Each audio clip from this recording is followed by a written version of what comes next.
I just realized I was completely muted. Um, so yeah, I'll double check that. Yeah. You're right. Okay, yeah. Discord was also muted. Thank you, Brent. Um, wow. Okay, I let's thought I had set up. I had not, Professional. in fact, set up. So, we're welcome professionals. everyone to The Hands That Thieve. For those who are just joining us for the first time, today you have 8 different sessions of backstory for this campaign based on the system Dethrone the Divine, which is an independent system. It's fairly good, fairly decent, based on like American gods and like that sort of vibe. We are butchering the hell out of it to make it a post-apocalyptic scene. Um, our characters are all gods who are trying to overthrow the current pantheon of gods, and they have almost succeeded in bringing back a new age of humanity. But there's one last obstacle that they are facing, the literal god of the afterlife himself, who is also god of like a million other things, because Hermes has had a massive fucking track record of different stuff that he's the purview of, and he was He's a lot also of an different gods asshole. before he was Hermes. He is an asshole, yes, he is just about the worst possible. Don't talk about my dad like that. That's messed up, guys. Your dad is fucked up. You knew this when you became his I'm gonna daughter. shoot your dad in the When face. I became his daughter. Yes. So, yes, joining me today are my wonderful players, starting with Salty. Hello. Playing Otto Sinclair, the manufactured god of creation and discovery. Itzi. Hi. Itzi Karakurt, playing Kerez, the daughter of Eisen, the one who wakes. She is the god of death, journeys, and nature as of this moment. Give me more. Vern, Stop. Vernadera, playing as Nasa, the god of justice and the sky, formerly known as the one who weighs, allied to Eisen. And Nil, Yo. playing Thome, crowned god king of battle and honor, full on, like, the oldest enemy to this, to Eisen, aka Caridin the Capable, originally a god of deception and glory. So, when we last left off, Kerez was introduced, was unable to uncover much in the way of information, though if they can remember, there were some little tidbits that were probably useful to pick apart. Managed to join up with the rest of your burgeoning little pantheon.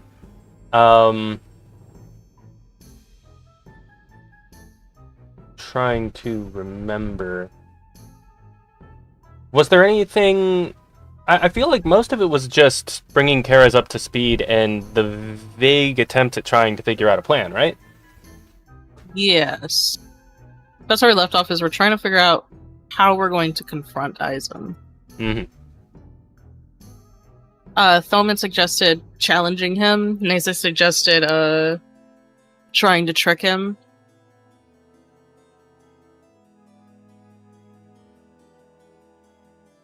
Those are the only two ideas. I'll be totally honest. Oh, and Nasa and Thome had a cool sparring match. That was cool. Yes, that was very fun. Nice. Nice. We are so prepared for this epic fight.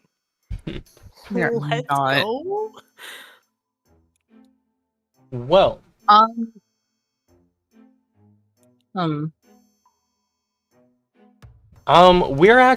actually going to pick us up with Otto. Otto, Nasa, Thome, and Karis have been discussing various different portions of potential plans. Well, mostly Nasa and Thome. Karis has been learning, training, bringing herself up to speed.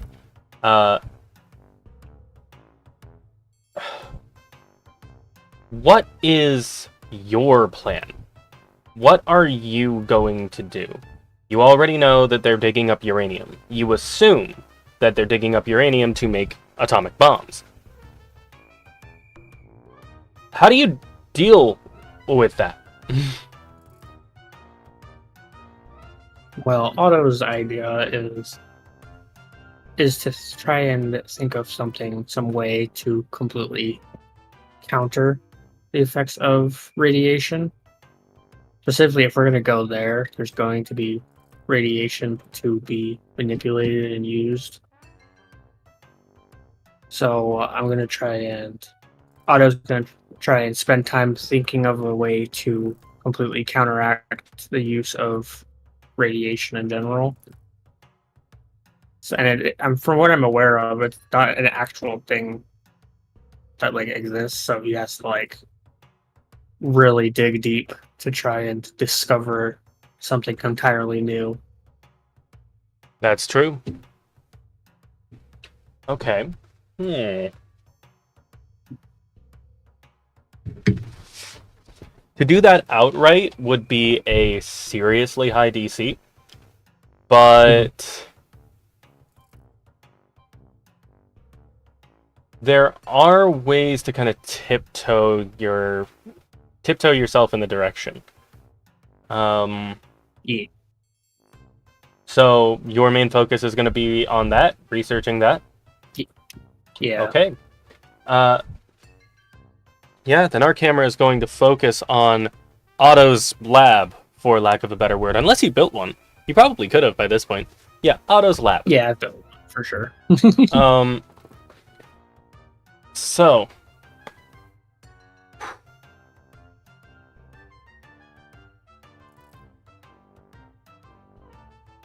when dealing with any kind of afflicting substance, which isn't exactly correct for radiation, but I'm dumbing it down for the audience. Yeah. There are a few different modes of thought. There is protection, keeping it from ever affecting you at all. Destruction, removing the substance before it can affect you at all. And treatment, curing whatever the substance can afflict you with. Now, obviously, the third method has been researched a ton when it comes to radioactives, specifically their effect on life. Yeah. It's not easy, but there are treatments already existing for that. From what it sounds like, you are looking for either number one, which there are also some means of doing so, but they're not, foolproof. Or number two, which you are correct, does not exist as of yet for any kind of technology. You would have to invent a means of destroying radioactives safely. Yep. Number two was the plan. Okay. When it comes to removing a substance, the good news that you have already in mind is that radiation isn't a substance, it's an energy. And energy is something that theoretically can be interacted with. However, it's often indirect action. For example, the prevention mechanisms that we have in place for radioactives right now include wind turbines just sending the air particles that have been energized away from us, and protective gear that keeps them from interacting with us or prevents it as much as possible. And similar situations like that.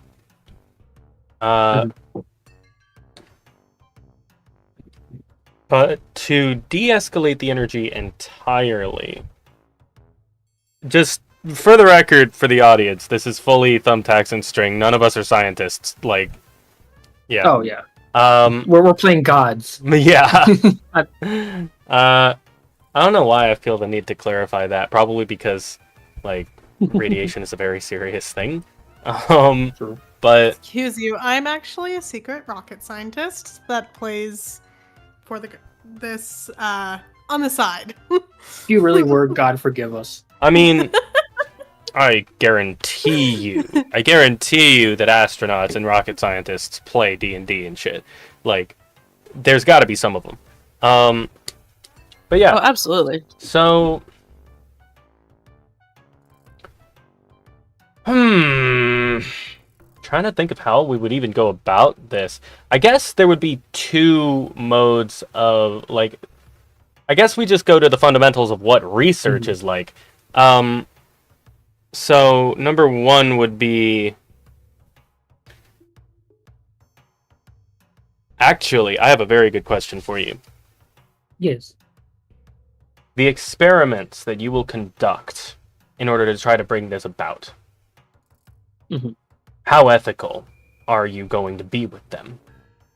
Because fully ethical, like the most ethical thing possible would be to not bring any living tissue into contact. Just focus entirely on using samples of some kind to... Yeah, you would need to acquire samples, wouldn't you? Okay. Yep. Sorry, I'm being all roundabout. You need samples. You need some kind of radioactive material. You know there is some in the United States. Yep. Are you going to retrieve it yourself? And yeah, if so, that's going to be a trip. I would probably get it myself because I'm pretty sure I'm the only one who's like basically fully resistant to radiation. Well, any god is not going to be affected by a radiation. That is something that mortals have to deal with. And while you guys can die, you are not in the same natural ballpark. Yeah. But yeah, you definitely can't send humans to take care of it. Yeah. I'd probably see if I could grab Nasa to come with me for ease of transport, since it is very far. Well, Nasa, I imagine believe, have she other could take a plans. break. She can take a break from training Kara, so Thumb can tag in. And then she did want to talk to Minora at some point. Right. So we know what Otto's going to be doing. And we know that he intends to request help of Nasa. You guys team up so much. Yeah, because we work well together. Hmm. He can see and I can't. That's the extra good, in fact. I can fly and he can't. The standard of he can see and I can't. Most of the rest of the population. We don't talk about how sad it is, all right? yeah, okay. Well, okay. So cool. I guess we'll move on to Nasa then. Nasa, you mentioned that you wanted to have a chat with Minora. So we have Otto's first, planning out of how and where he's going to find samples. And then we cut to Nasa stepping into Minora's hut, for lack of a better word. It's really a cave, but it's such a small, shallow cave that it basically amounts to a single room. Just kind of carved into the rock by natural water whirring around. Okay. When you arrive, she is sat on the same stool she's been sitting on for the past week or more. her now golden tears and hair just spilling across her shoulders and face, and swirling around her feet, keeping the expansion going of her little hut, her little hovel. She does not speak first. How do you start the conversation? So, Nisa steps in. She can't see any of that, so she Minora probably feels like the wind come in behind Nisa and press up against her to find her. That's probably the first indication that Nisa's there anytime she walks into a room. Before she carefully steps in. Minora. Nisa?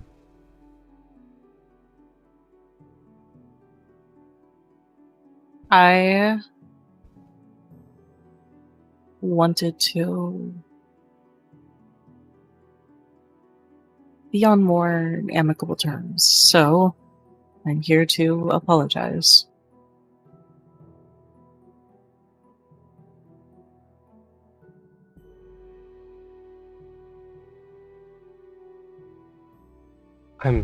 I'm sorry.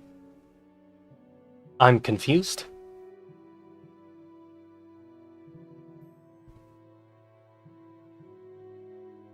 I don't know which question to ask first. I suppose number one is why.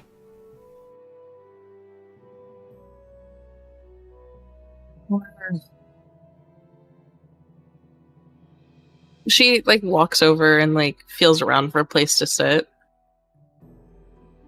before taking a seat, if there's a place to sit. And says, since our fight, you've been nothing but true to your word. You've done nothing to... What is the word? Draw my ire?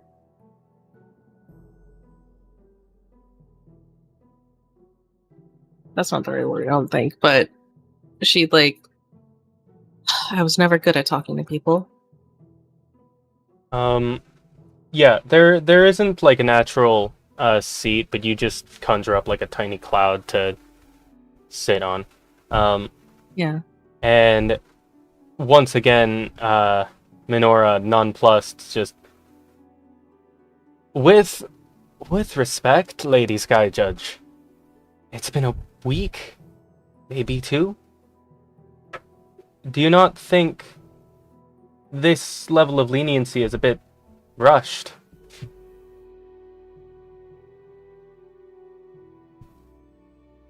Perhaps, but we all share a common enemy right now.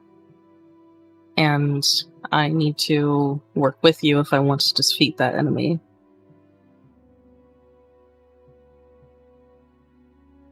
Certainly, from a tactical standpoint, working together is optimal, but that doesn't require an apology, certainly. And I'm a goddess of justice now, not judgment. I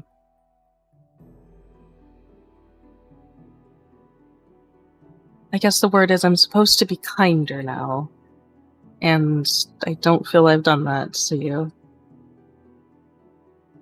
You don't feel you've been kind to me.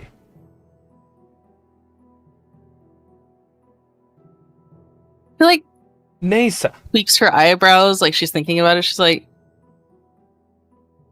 at least since reviewing your... What would she call it? Her past? Case? After reviewing your history. You let I me understand. live. Yeah, good point. You would have been well within your rights to kill me. Even now, you are still well within your... If you were to draw your scythe and behead me where I sit, no one would blame you. And anyone who would be daft. Stares at Thome. We can't actually stare at Thome. I imprisoned you for 2 centuries because I was too scared to go back to my own. Because I'm still that scared. I refuse to fight with you. I'll give you all the information that I can and help in any way possible that does not involve me risking my own neck. So no, I don't think you've been unkind. And I don't accept your apology. What could you possibly have to apologize for? When I am the one who wronged you.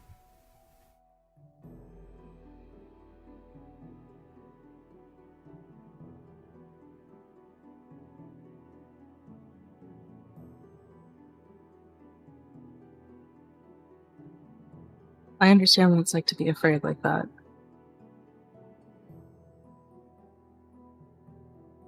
That is why. And I think she would stand up. If you can compile anything you know on Eisen and his whereabouts, what we'll be walking into, that'd be appreciative.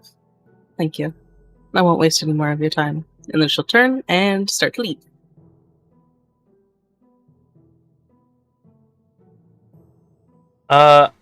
Yeah, she'd let you go, but the camera lingers a little bit. You would definitely hear this on the wind as well. As Minora just clenches a fist, and the tears flow a little stronger. And she just mutters,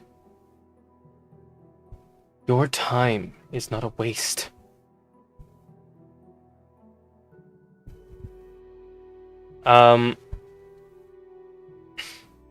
You would get that list pretty quickly. There's not much more she can give you that she hasn't given Thome already. Yeah.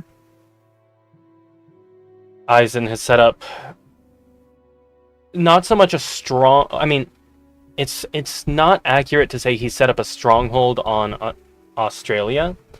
It's more accurate to say that the entirety of Australia is his stronghold. Jesus Christ. That, like, it's not just every citizen on Australia has been turned into a risen, but every risen on every continent elsewise at this point has gone to Australia.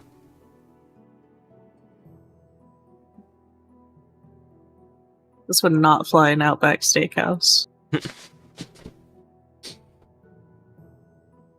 So what you would be walking into, were you to genuinely just head there now,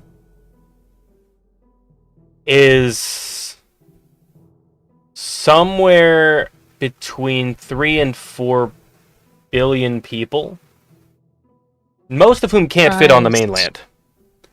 So they're all in the ocean. Ew. Yeah. We'd have to travel by air then.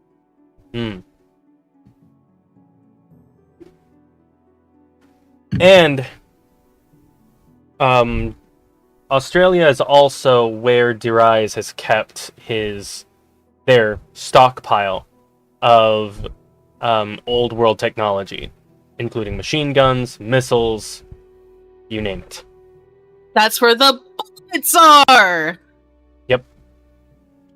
If we could get the bullets with an army... Well, problem is that they're already in the hands of one. The Risen aren't mindless zombies. They are capable of motor function. They can wield weaponry. I remember when we fought them at New York. Mm-hmm. And back then they were equipped with what? Hatchets? Spears? Matches and spears, yeah. Yeah, it would basically be the Wars of the Old World all over again.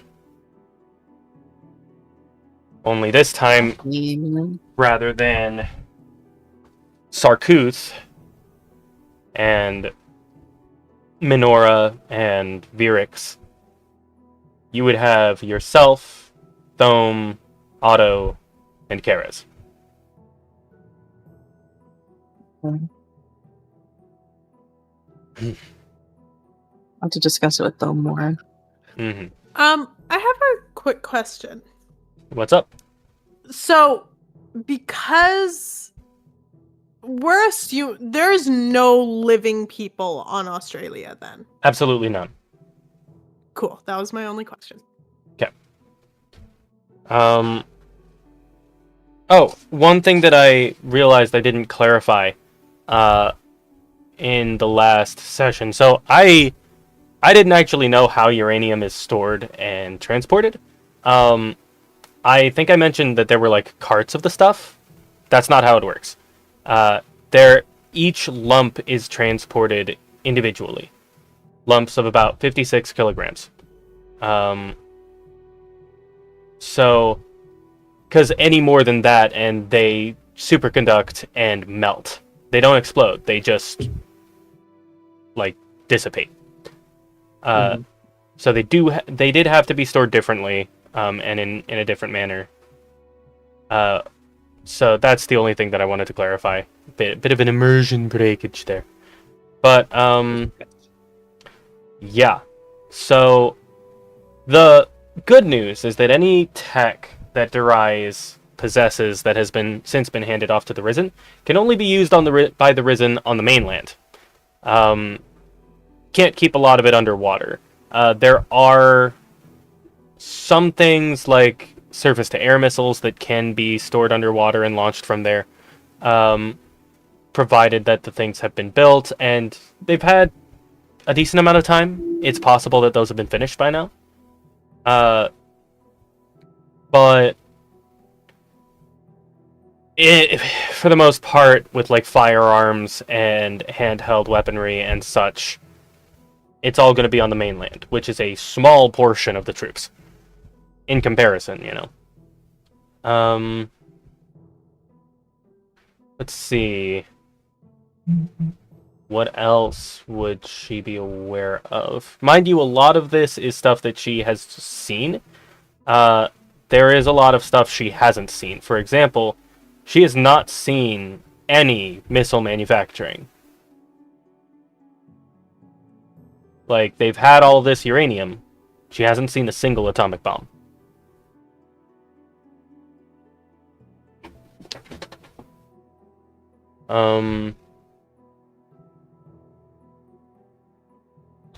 So that's all information I'm going to hand over to Otto when we go to our little meeting to hang out. Yeah, I'm assuming that you're like, this is basically being dispersed around the group little by little. Yeah. But she can only see so far into the area.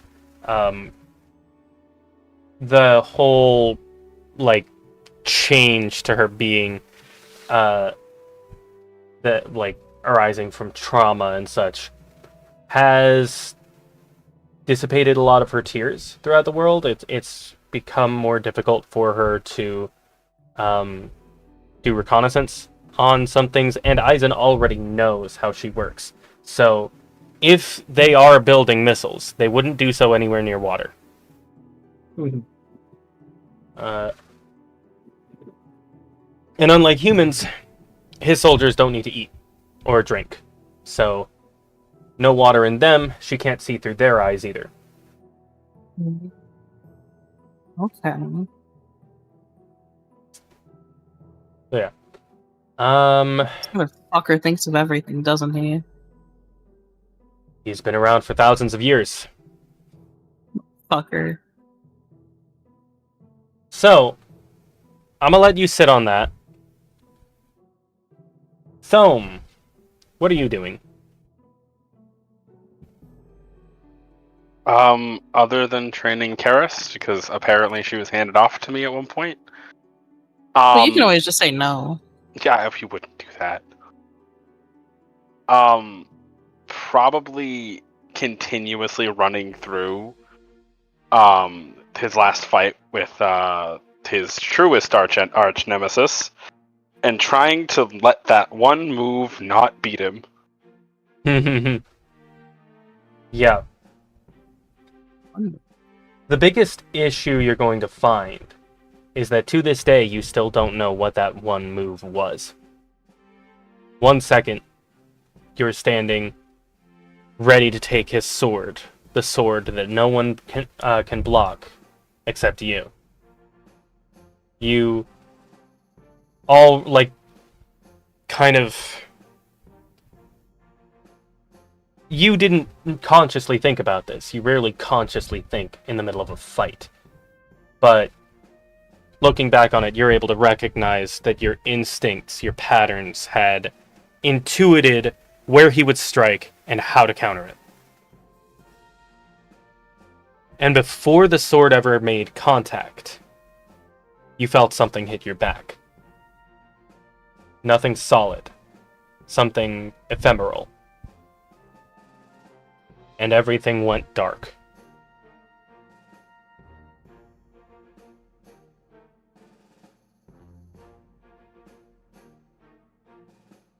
Well, he has to practice something impossible. He has to practice the ability to predict things that you can't predict. Yep. So basically, he's standing there doing drills, and every now and again, he curses, probably kicks the ground, and then immediately restarts. So, I actually want you to roll Spirit for this. Oh, awesome.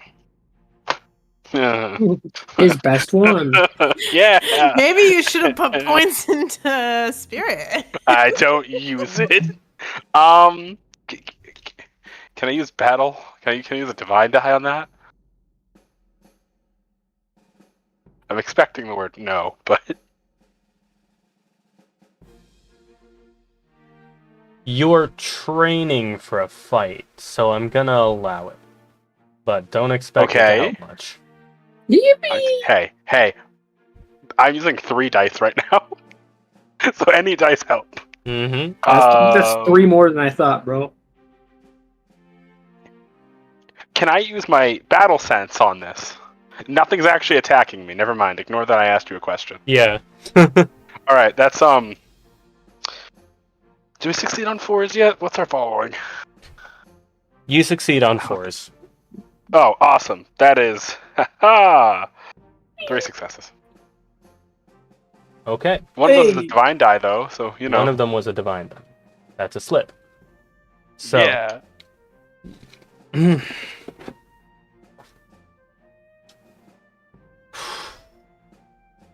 Yeah. Time and time again, you curse, you kick the ground, and you don't even really know what you're failing at, if anything. You just know that nothing's different from the last time, that nothing has changed.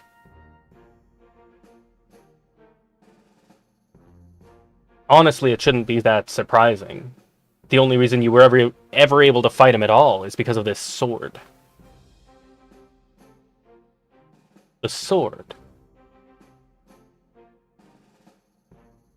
You recall when in the moments that you have expanded its range, its radius, they were moments, but it was like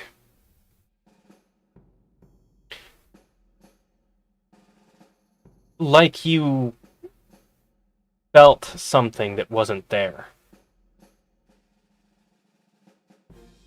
And in its absence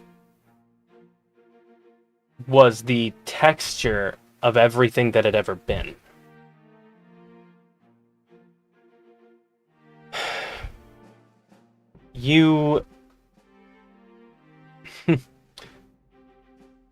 You think about that and you try focusing on it, but all that happens is the same.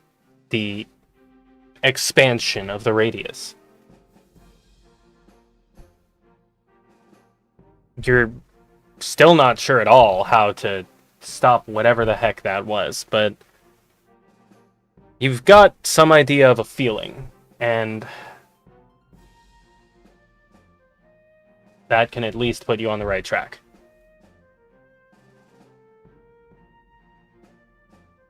Kara's. So, first of all, as you've been, like, training and hanging around, humanity has gotten to know more and more of who you are, at least the humans in this area. I'm gonna boost your following up to 3. Basically, by association, you're with these guys, so you've got a higher following now. Cool. Which means, I believe that means you should succeed on rolls of 4, as well as 5 and 6 now. Okay, cool. So, your training Yeah. with Thone. Training montage. Cool. Cool. I want to see what that looks like. Choose Might or Grace, both of you, and give me a roll. Grace. I'm so surprised at what I'm picking. Okay. Should I go easy on her? I'm gonna go easy on her. No, you shouldn't. Yeah, well, I did this on enemies too. 1, 2, 3, 4, 5. When I say go easy and I still look at the amount of dice in front of me,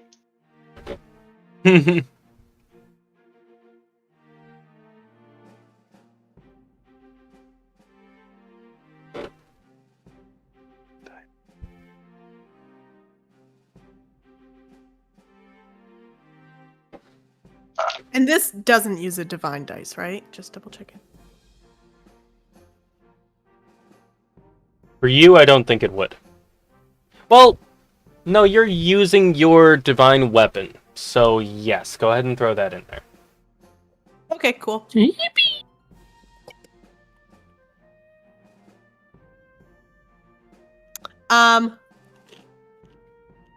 So I have a total of 4 successes and 2 fails. What was the divine? One of the successes, 4. It was a 4. Okay. So, 4 with divine. Boom. What'd you get? 6 with divine. Okay. So, Karis, you've been practicing on and off again with Thome. Whenever you're not, like, dueling him or learning how to fight from him, you are practicing your magic, which no one can really teach you how to do. It's yours. But in those fights, you learn something very quickly.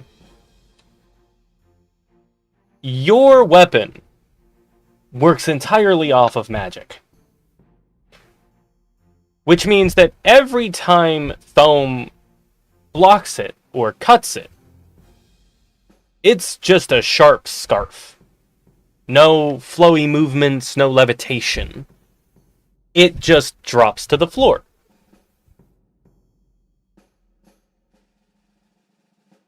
The good news is, you still have some understanding of how to grab it and wield it, even when that happens. Oh, okay. But the bad news is, it is nowhere near as effective as when it is magically enhanced.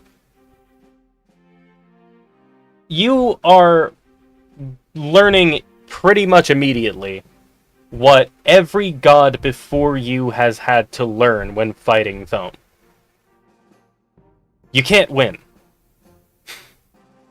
Nuts. Not when you fight by his rules. Ooh. Meeting his sword head on is easily the worst thing you can possibly do. Mm-hmm. Now the question is, Do you keep doing it? Or do you mix it up? I think I would mix it up. I think I would want to integrate my nature magic into this. That's what I thought. Go ahead and roll spirit. Yes. Don't worry about a thing. I have a DC set for this because this is any defense against the spirit attack is going to be your sword, not you. Fair. Yeah, if you kicks my ass, she kicks my ass. I'll be happy for her.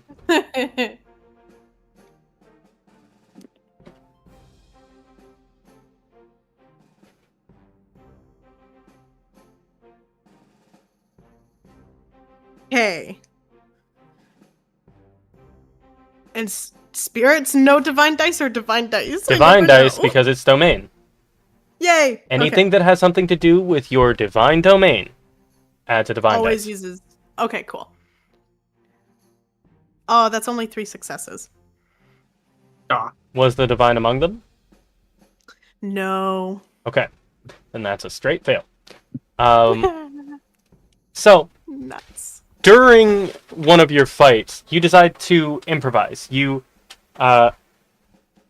swinging your scarf again and again. Thome blocks, and just at one point casually says, "You may want to try something else." And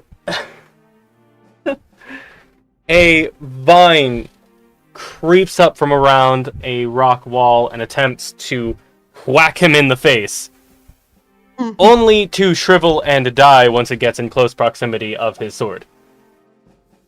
At which point you have focused enough on your magic for him to just bat away your weapon and kick you in the chest until you're down. And then he just says, "Other than that, probably." Good idea. I'm gonna do it one day. Take it away, Thome. I'm a geek. And that's a day I look forward to.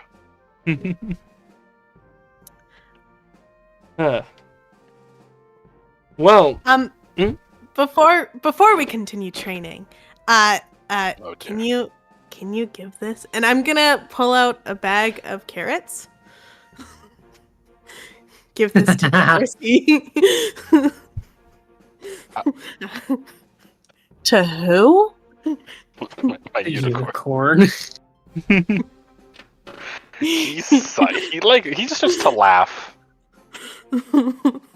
I will make this unicorn like me despite it, and I being complete opposites. I will do it.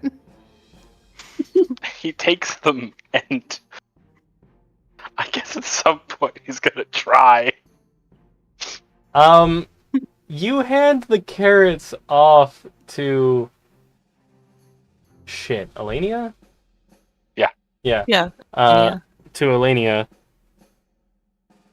She eats them. But she does ask where you got them, because they have this weird aftertaste that's like, they're carrots, they're No. they're as they should be, but like something's off. Probably without thinking, because this is the person he is. He goes, "Oh, carrots." No.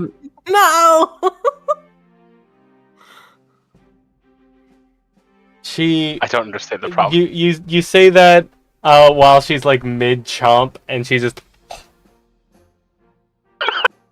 He just falls out. Just he stares, just blinks. Why is that a problem? she continues chewing, but she is staring at you. A gift is a gift.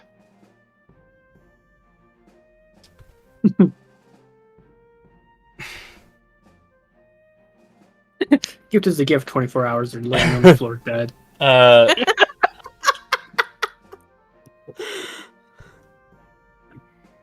Some would consider death to be a gift. Oh, These right. people need healing. He genuinely goes, "Oh yeah." I forgot she wasn't just a nature god. It is no mind. The carrots have done nothing wrong. She reaches down and gets another carrot. Neither has she, I suppose. But our natures are opposed. Yes. Though, at some point, maybe you give her the benefit of the doubt. I'm not saying let her ride you, ever, He but she Bonk. just shakes her head. I do not dislike the death goddess, not on any principle or in any capacity.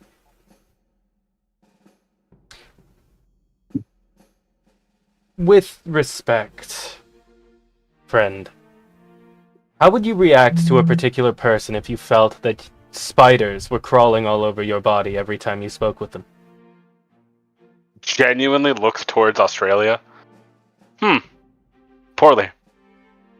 Exactly. No. It is not that I have any personal grievance. It is that I have the physical sensation that I am rotting away when in her presence. I will let her know that this friendship is star-crossed. Oh I believe she might cry, but it is okay. man. Cues to later of just a scream. It zooms out of the earth, and you You just just- hear. No, we're gonna cut to Otto and Nasa in the air. I was gonna say, imagine Nisa and Otto like turn to each other like, did you hear something? The most harrowing scream I've ever heard. Huh. Off in the distance as you are traveling towards the Midwest, you hear a blood-curdling howl of the damned. That's one way to describe it. Anyways. The place that you arrive at is an old derelict mine. Now, this place once was a very ethical, well-maintained factory mine mix. They have to bring the material a short ways away to actually refine it and make it usable. Yeah. However, in the time since, any safety materials have completely eroded. And it appears, honestly, luckily for the local wildlife, that there has been a cave-in.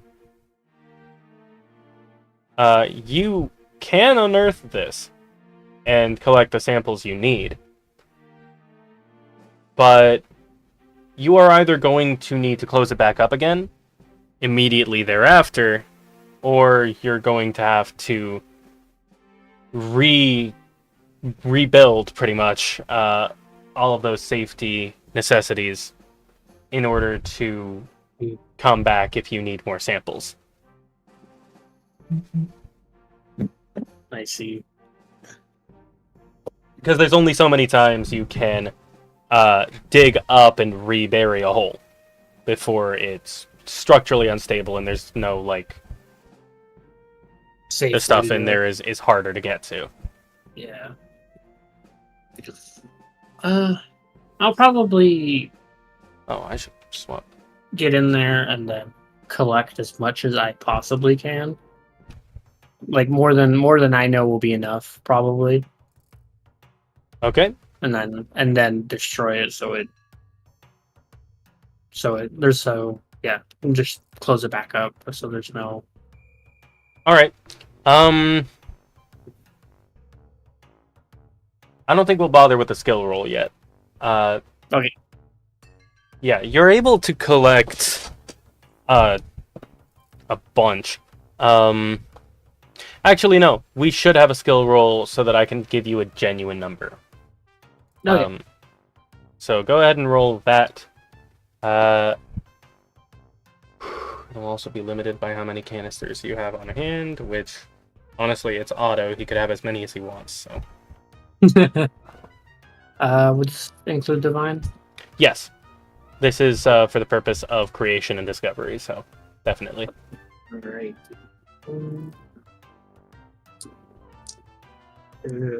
Okay. Okay. So 5, including divine. Okay. So that is going to be a boost. You collect any samples that you need are going to be really small. You don't need to go anywhere near the maximum cap of 56 kilograms. So you collect some 50 odd samples. And you get a boost. But, I don't get to decide what the boost is. That's your job. So what else do you glean or collect or etc.?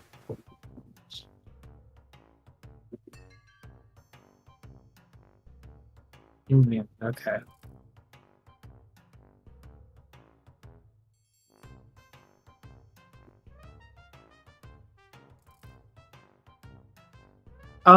When collecting this radiation, can I use this boost to get kind of a spark of inspiration for maybe a way to use this as in a more what's the word, offensive manner instead of just trying to counteract it?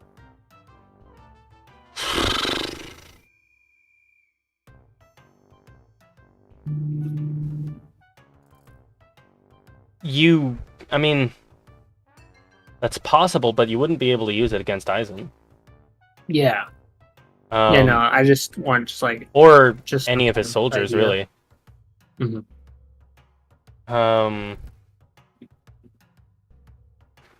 But I guess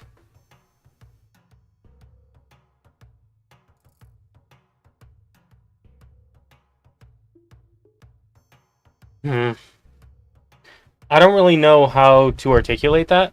So I'm just going to say that in the future, if you attempt to make something with a radioactive base, a weapon with a radioactive base, we can add a dice to it. Circumstantial. Okay. Yeah, that's fun. I didn't know what to really do with the boost, so that works. Okay, so you have collected your samples. Was there anything Nasa wanted to do while she's here, or are you just here for transportation purposes? Probably just for transportation purposes. Unless Otto starts a conversation with her, she kind of seems like she's her mind is elsewhere most of the time. Makes sense. Well, actually, since that's the case, after collecting everything and getting back on your cloud, there's going to be a little bit of silence because you're lost in thought, and he's already done everything that he's needed to do, so he's kind of sitting there in thought too. But he looks over to you and sees that you are very focused on something else, and he will say, "Is there something on your mind?" She'll turn her head towards him.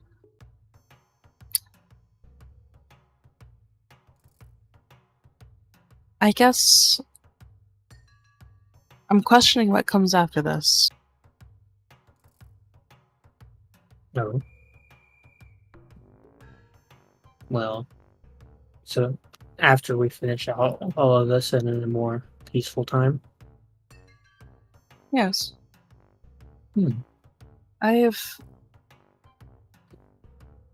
This is my third pantheon, Otto. It's...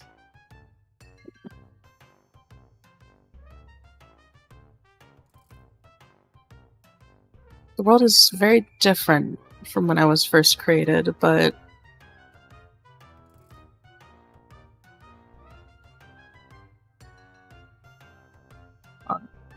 no, she wouldn't add the but part. Just the world is very different from when I was created. I'm trying to decide what I do after this. Will there still need to be justice?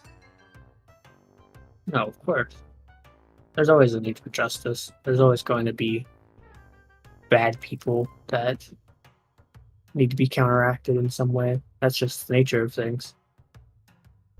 You'll always be needed. But with your activity and how you work, the future holds a much brighter tone. Because unlike... She's dead! I've killed her. Huh? Oh.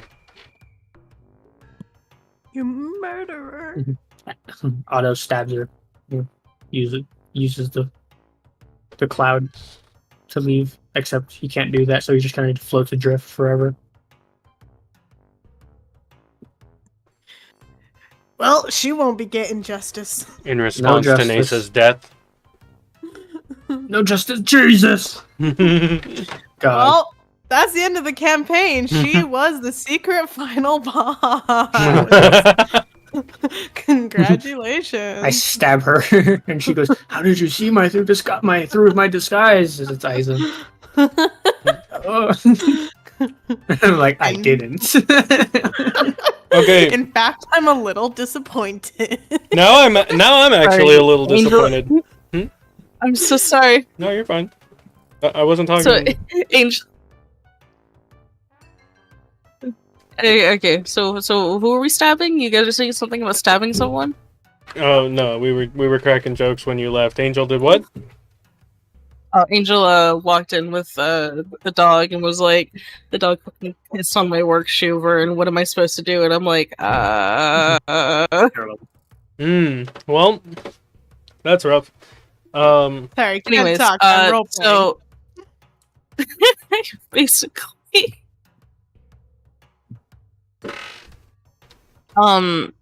fuck, what were we talking about? They were having a heart-to-heart moment. We were talking about how Otto said that there will always be a need for justice, and that your active activity right now is leading to a better future entirely. And even after we've quote unquote fixed the problem, I know you'll still be active in your work and creating a better future overall. You may not know how to continue it, but you will. After all, it's in your nature. Thank you. Of course. After all, I can definitely say without you, no one would have made it even a fraction of the distance we have. Is it because we fly, as she makes a cloud under them to lift them up? I mean, that's part of it. But yeah, completely dismissing the joke, because he's not good at that. At recognizing jokes. Well, that's part of it, but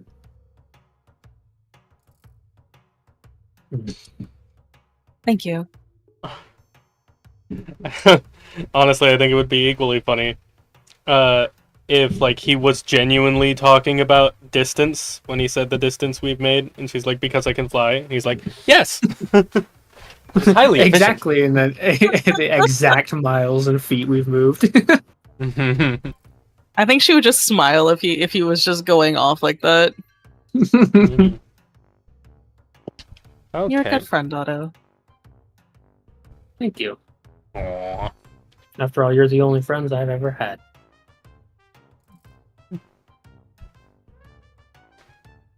Stares at the science team. The science team. The science guy. Yeah. So Otto, the science guy. Otto. Shut the fuck you up. you collect your samples, and you return.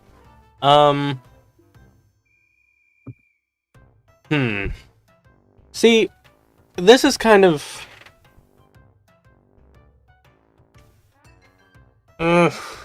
That's kind of the thing. It's like...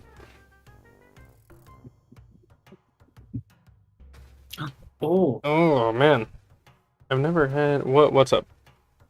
if I'm able to, Mhm. I would want to make it kind of like a pulse. Kind of like a pulse to counteract a radiation, like a form of attack. But if I could incorporate it, I don't know if it would how it would work. There is this anti-magic shit that America has that could help. Oh yeah. Yeah, that's Did true. we tell? We didn't tell. We probably showed them. I mean, I would imagine. are you asking if you told Minora? Yeah. I don't think so.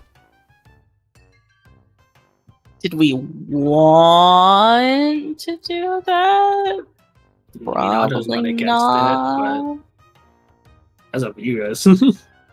I see no It's up to tactical Foam. reason to not to do it. She's not gonna be like an active participant in our battles. Yeah, that's Yeah. true. We also have to walk her into America, which sounds terrible. You just... You're like having this private conversation of like, do you think we should tell Minora? And Karis just walks up like, hey guys, what are you whispering about? Oh my god, actually, 100% real. Oh, Very accurate. Keep things Okay. hidden away from the child. Okay. I didn't know we Huh. were partying So- like that. I also forgot about that America had that, so Yeah. Okay, Otto. Give me a skill check for some experiments regarding all of that. Yay! All right. Hopefully, I roll better this time. I rolled below half last. my son. Look at me. Welcome to Oh. my life.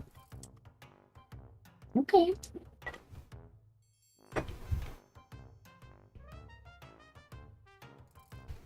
All right. Now the divine. Awesome. So 7, including divine.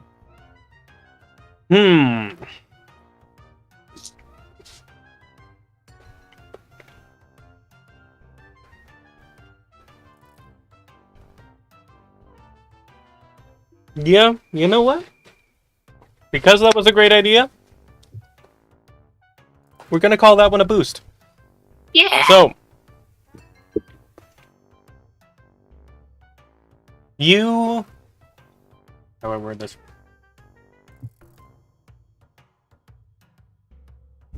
Through some cursory analyzing of the bits of uranium you have picked up and the magic you have observed in the world,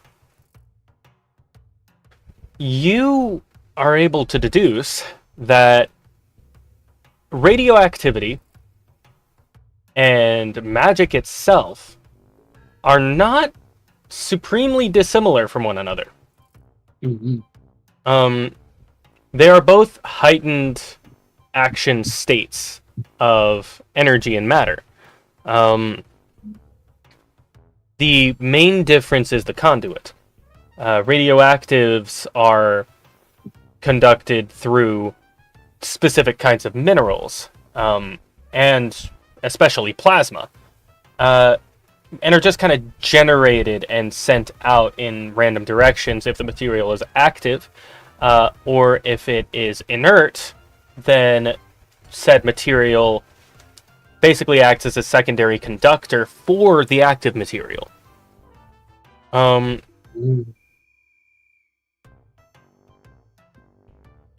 a similar structure can be determined through gods and the magic they use. Any champion is considered an inactive material. They are able to wield their god's magic in minor ways, often just through greater feats of strength or particular skill sets. What with Percival in Greek mythology being the son of Poseidon, but not able to make waves or anything. He's just a stellar equestrian. Yeah. Sorry. Blanking. So if they're the inactive material, they're the inert material, the gods are the active material. They're all essentially living uranium, but for magic rather than radioactives. And looking at it from that angle, it doesn't take a lot of engineering for you to discover a means of using Minora's inactive tears, the mana that has been like pulled away from the water she excretes, to de-escalate radioactive energy to a point where it is functionally inert and therefore undamaging entirely. Holy shit, the more that I think about this, the more that I'm like, we found a magic way to cure cancer. Okay. Obviously in fiction. So, okay. That was a boost, so you get something additional to that. I'm gonna take the reins on that and just say you create, like you build a functioning delivery system for that. There are a couple of methods for this use. One of them, this is so stupid, but it works so well. One of them is functionally a massive super soaker. I fucking hate it here. Basically just a fire hose, but for the shit, we lost somebody. There he is. Okay. Nil hated it so much he fucking left. Dang, Nil. Damn, Nil. If you don't like it, just say you don't like Otto. God, I understand. Oh my God. Jeez. No, I can't believe you don't like Otto. Okay. Yeah. Cool. Yeah, so Massive Super Soaker is one delivery system, but it does have to be handheld, and it would be far less efficient than the other delivery system, which is that pulse charge you were talking about. So, assuming that you're operating with bombs, what this mechanism would do, like what hitting, say, a little boy, one of the bombs that was used against Japan during World War II, would do is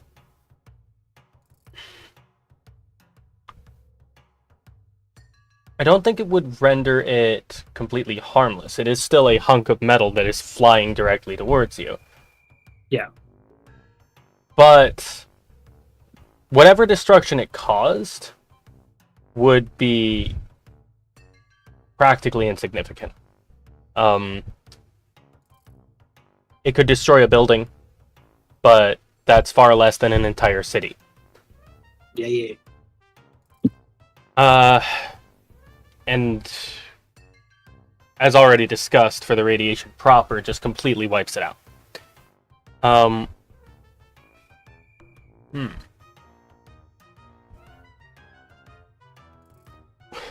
So you have charges that deliver the pulse, and you have that, like, a single Super Soaker equivalent.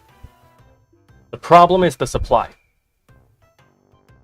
The United States only had that single tank that they were having people soak in for a few minutes to give them that coating of anti-magic. Yeah. You have used up the entire tank to create 10 of these charges and one soaker. with only one tank of fuel. It's not nearly enough to be able to counteract whatever plan Eisen has. And certainly not enough to clear out Australia of radioactives after you beat him. Assuming you can. You're gonna need a lot more. And you only know of one source for it.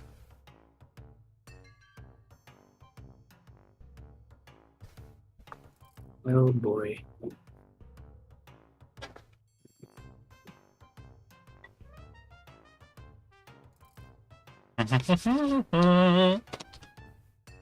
Okay.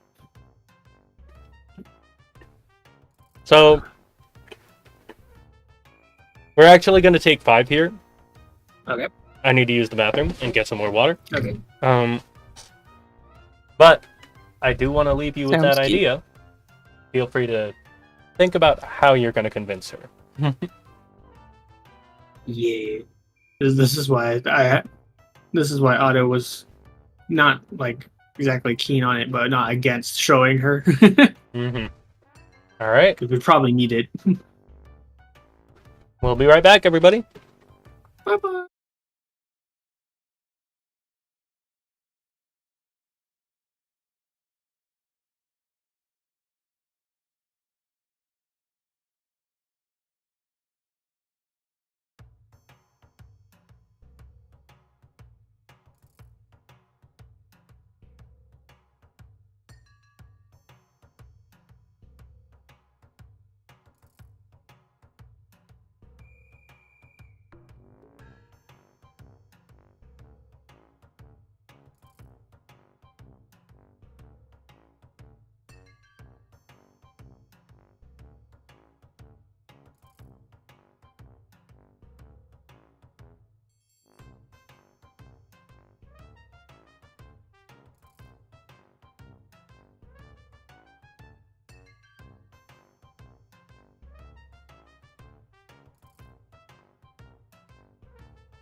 tears. That's a better way to say it. They basically removed the sadness from them, right? Yeah, they moved everything to do with Menorah from them, so yes. Okay. Okay. Well, Vasil answered the second part of that. We thought it was just the sadness that was the problem, and they got rid of it. So I was like, all right, all we gotta do is make her happy cry into a jar, and we're fine. The problem was that Menorah would kill them if she was able to track them. So they removed every piece of her influence from it. It wouldn't magically be better if like they were tears that came from her being scared or angry, or even Why happy not? tears. What do Why you mean? not? Why not? What do you Why mean? not? Why not? Emotions matter, Basil. Emotions Not in this Yeah. context. She fucking hates. Like she hated humanity. She is barely getting over that. Like I mean, they kind of suck, to be completely Yeah. honest. they kind of Yeah. suck. They I wish I had a forgot character her. She's kind of right. She's kind of right. You know what? Let these guys die. I don't care anymore. You know what? I'm Goes on back to my funny Menora's little side. hunter. Let's do this. Whoa! You know Hold what? on, man. Let's We're back on let's stream, really- by the way. Let's go. We are? I could tell that Nil's question was going to be entertaining, so I brought us back without telling anyone. Oh, you stopped me before I Should have got to told that. us. Listen, Salty's here. Yeah, You should have said something to brother. me. Okay, Something to Salty to us, already please. knows not to say anything super bad on YouTube.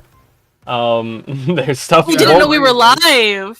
Like how we're just outing Salty right now. Yeah, but like, This is awful. Salty So what if we could said have Angel's been real name? a regular person. fair enough, I guess. But You're like, shooting him dead in the street. it was for the bit.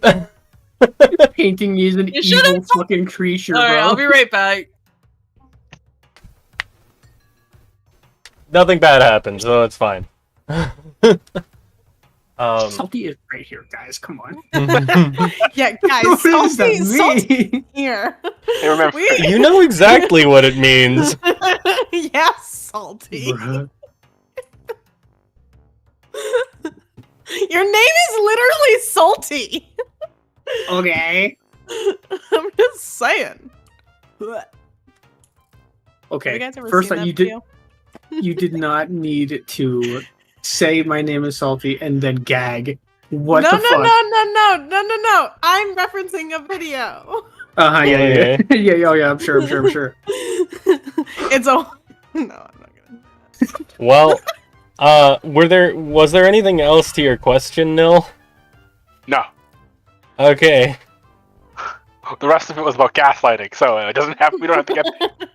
And because the tears' emotions don't matter, Yeah. gaslighting is not Completely needed. unrelated. Completely unrelated. So we had to remove all. Okay. Alright. Yeah. Sorry, Nil. Sorry, you can't truly tap into your gaslighting skills. It's You can alright. still gaslight. It's fine. You still can, as long as you get tears out of it. Don't gas him up. He doesn't need it. Yeah, I need all of it. My ego has to get bigger. it.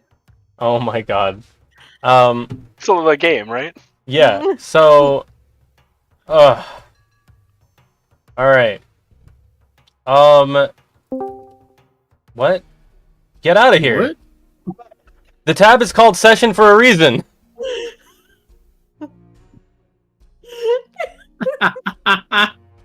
And Tyler, your character leave. appears.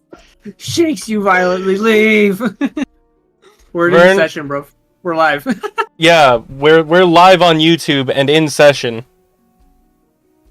Here. Thank you. I'll message him. Okay. Okay, This is gone. it didn't mess with Wonderful. anything in like the titles or anything like that. Cool. All right.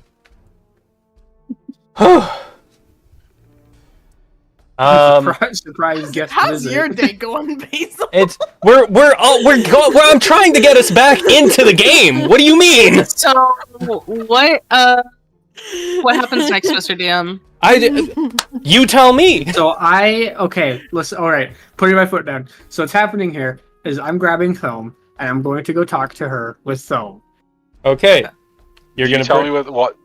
Do you tell me the reason, or I give are you you gonna the tell me details, when I get there? yes. I Alright, give you all the fantastic. details.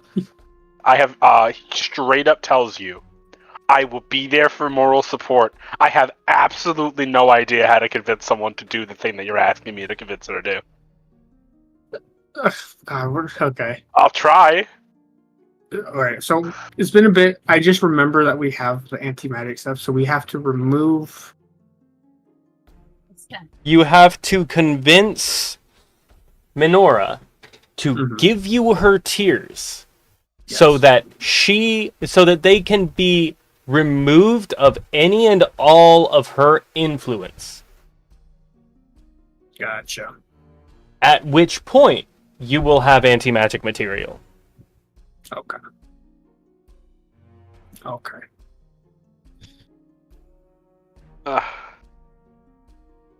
So, you two find Minora at her little stone hut. Mm-hmm. She smiles when she sees Thome and looks kind of perplexed when she sees Otto. Welcome. This part where I tell Otto I suck at lying. He probably looks at the ground and looks at her. Hello.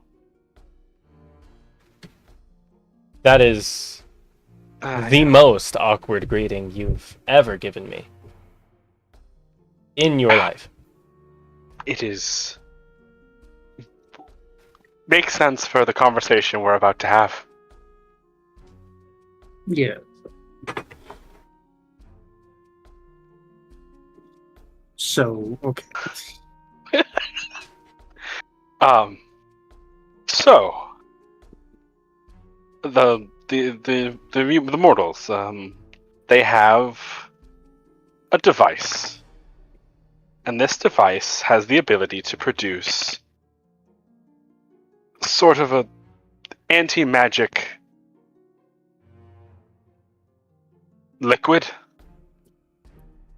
Every time, so like he keeps like looking at her and then looks back at Otto and then looks back at her because I'm trying to describe technology and I have absolutely know how to do it. every time you like do say something correctly, Otto's there with a thumbs up. It's like magic, but it's anti-magic, and then he thinks that that's sufficient enough and smiles. So your sword in a bottle. Yes, exactly. That sounds incredible. All right, try to keep that fresh in your mind when I say this next part. It is made, long trail off, by compounding your tears and then removing your influence from them.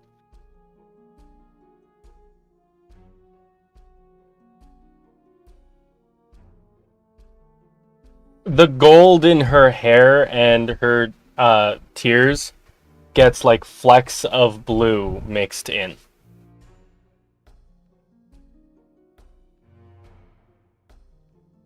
You mean to say that my body has been collected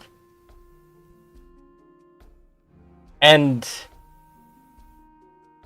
removed?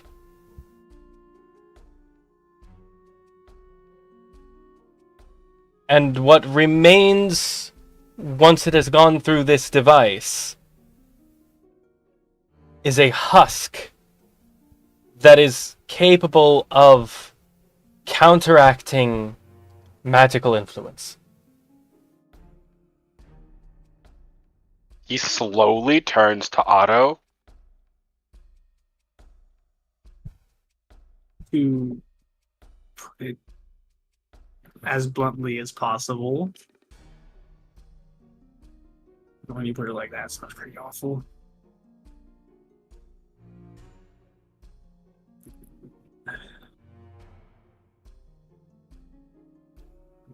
Yeah.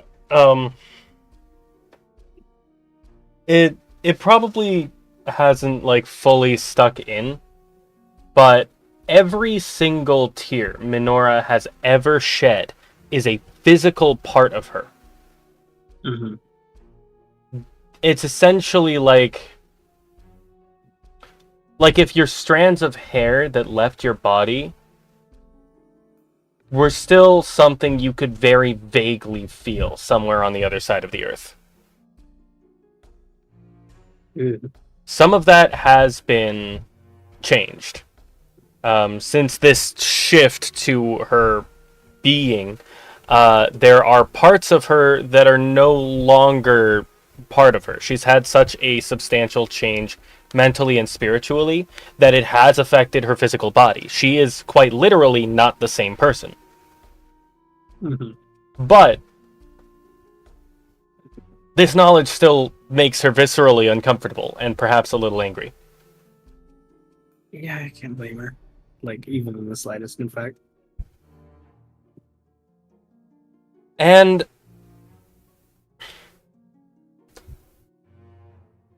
I already know to what end this could have been used. This was likely how they were able to conduct expeditions in the field.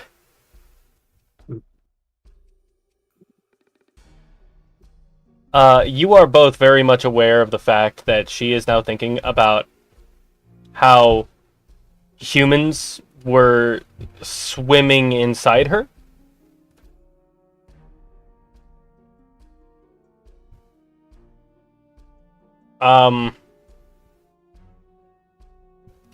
Not a happy time. So she takes a second to process that.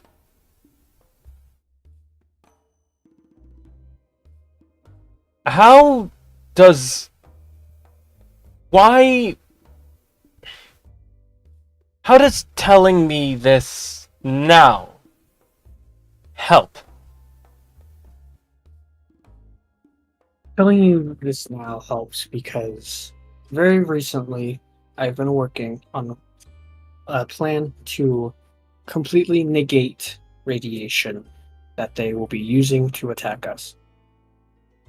And using that substance that they've made, along with tests and my work, I have developed these. And I'll pull out one of the charges. It looks like kind of like a button that's like in a diamond shape.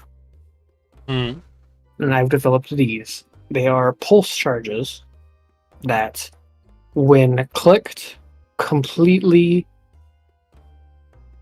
What's the word? Nullifies? Completely nullifies radiation.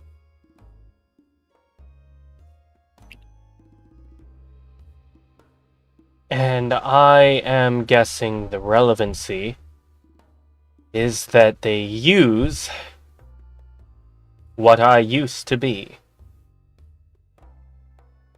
Yes, bluntly, yes. This is, in my opinion, one of the more important things that we could have right now, from what I'm aware of what they're doing. And the fact that Otto is not good at communicating is showing right now. And I know it is harsh and extremely rude to ask, but this will help the world overall.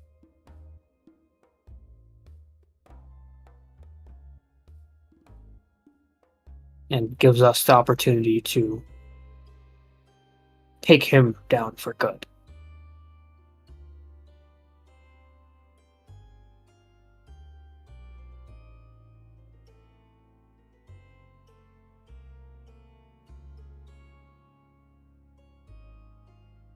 When I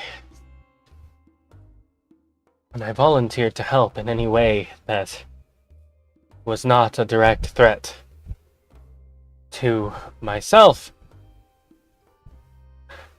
this was so far from the realm of possibility in my mind that it never occurred.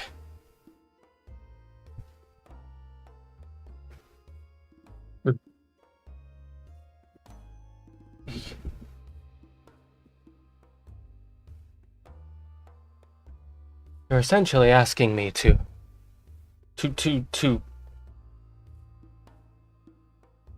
give you pounds and pounds of hair from my skull, wait for it to regrow, and then do it again. Just pluck it out, and then watch as that hair gets turned to straw. That's not even an actual approximation of this. It would be more like ripping off my own arm, handing that to you, growing a new one, and then doing it again.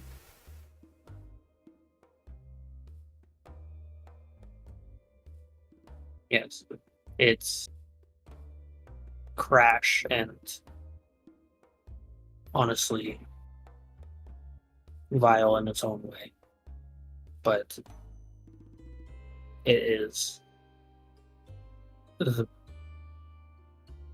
the most help we can get right now. And I will not be against you or even upset in the slightest if you deny my request.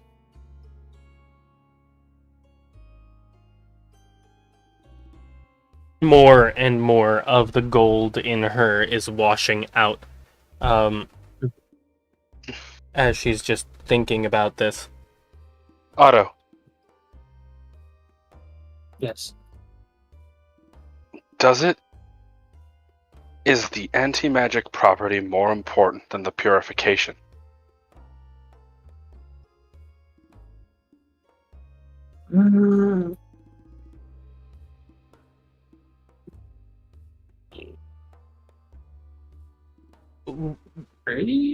I'm confused by the question.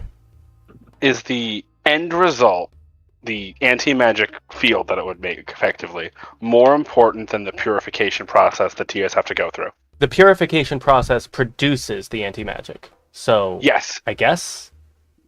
Okay.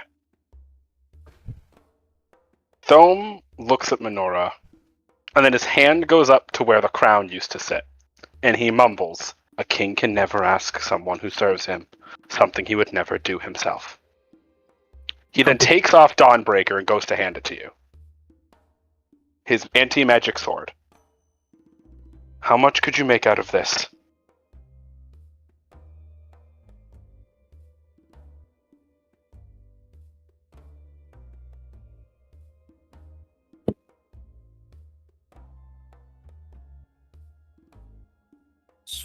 So what you're telling me is you are asking me to smelt down your weapon.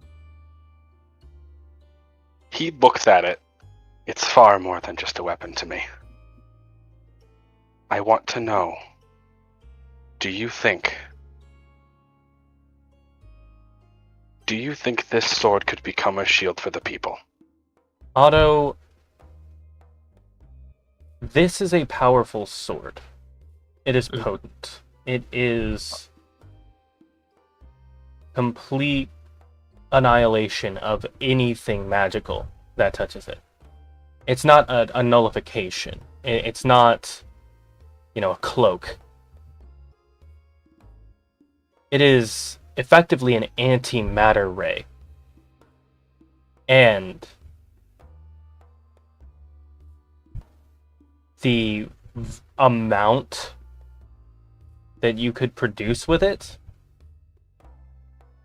is so unimaginably small compared to the ever-flowing waters that Menorah produces.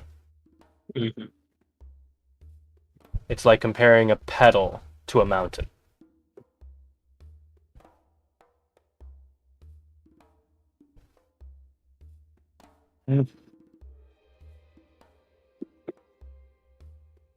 What I'm going to say is that I could make next to none if I smelt this down. It would not be enough for even a fraction of what it is. I want you to roll Aura with 2 extra dice. And Your Honor, Divine Die.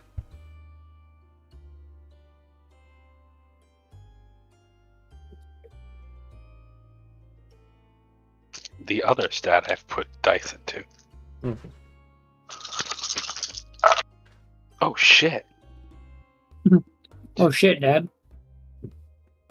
6 successes and a success on the divine die. Damn! Oh, I rolled really good. Glad ones don't do anything. Okay.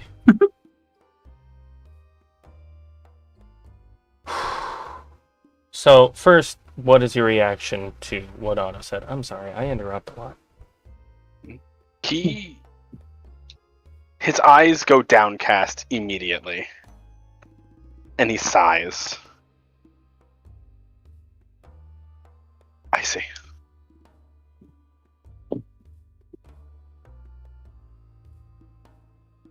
And then he goes to try to think of other ways that isn't Menorah ripping off parts of her body.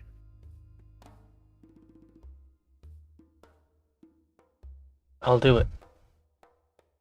Hmm? The blue that was once in the golden sheen around Menorah is gone completely. That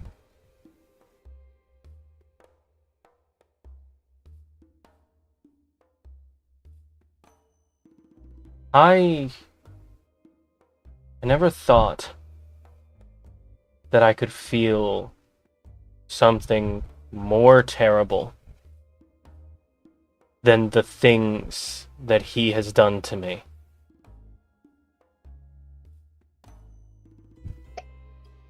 I felt that today when you offered up that sword. I will pay any price if it means that you never do that again.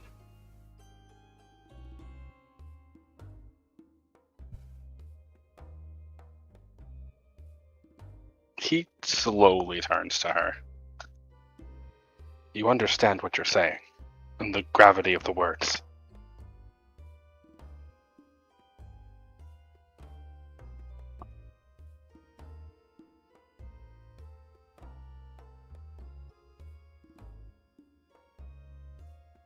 I understand better than you.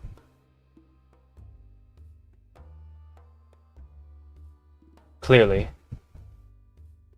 if you were that ready to give up the symbol of so many of our friends, kin, that were forgotten, left behind, when a more effective solution is sitting right in front of you. I understand why you would. In some ways, it's what makes you worthy of the sword in the first place.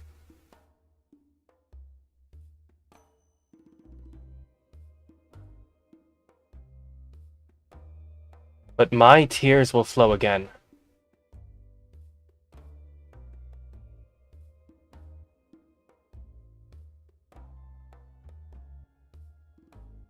Do not abandon the finite in service to the infinite.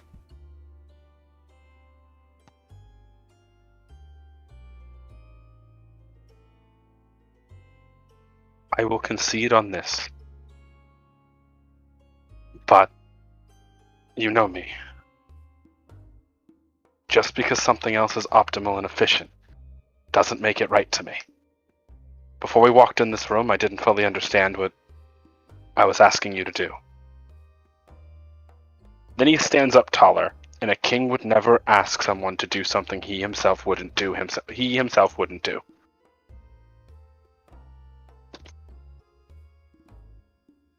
I know.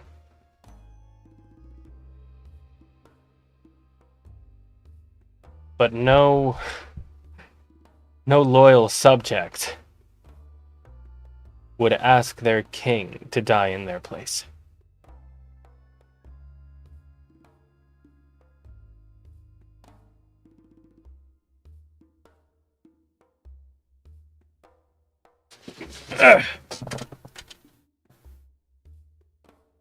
Okay.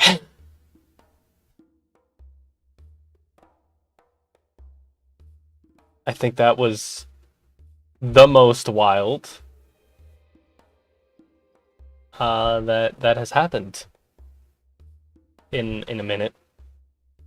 So Minora has agreed. However, that was just the first step. You can't manufacture this without the machine that the US uses to filter her tears. Now, you can collect her tears in a bowl and ferry them back to the site for filtering and then do it again. But somebody's going to notice that something's up. Mm-hmm. For this to work, you have to get the United States on the same page. Oh, man. I believe it's time to come clean with our president. Nasa,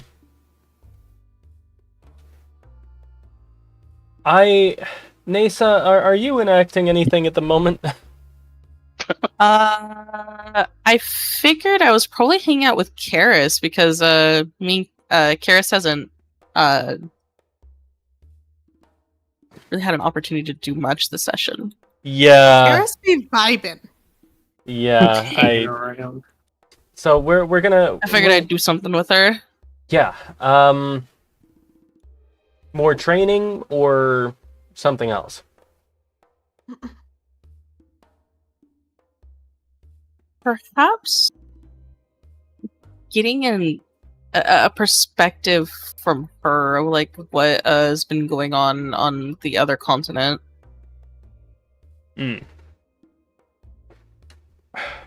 Well, because but probably hanging out around Fort Knox, so like if they needed us, we're here. For sure. Well, since Kara's herself, or rather, since I haven't told Itsi a whole lot of what's going down over in Africa, I will elucidate for you both. So, basically the compromise that took place between Eisen and Isis is Eisen left Africa alone, did not impose any laws, did not impose any constricting situations on the entire continent in exchange for Isis having his kid and raising her, or him, whichever it turned out to be.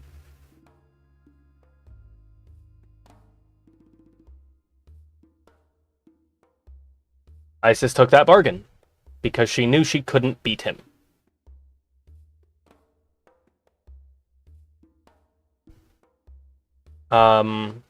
Africa has not been untouched by everything. But like it hasn't, like, the initial attacks still went down. So civilization is nothing like it once was. Technology rebuilding has been slow and steady and very problematic, because there's only a few people left that even know how the old world tech worked. Definitely fewer who know how to rebuild it. But it has been occurring.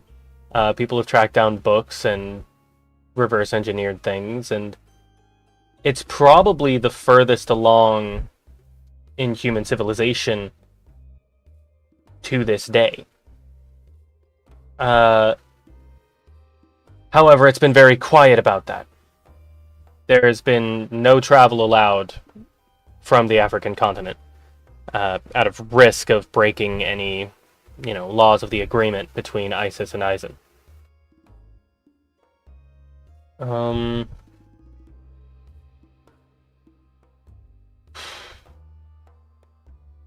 There are tons of different groupings and settlements. There's the usual fare that humans always got up to. No restrictions against building fires or planting crops or any such things. But the people are still they still live in fear of those old ghost stories, the monsters that destroyed humanity coming back someday. So even with, burgeoning civilization spanning in bits and pieces around the continent, they're still nowhere near the level of bustling, massive cities and other such hallmarks of our modern understanding of civilization. There, it's hunter-gatherer and some villages with, standard farm ships.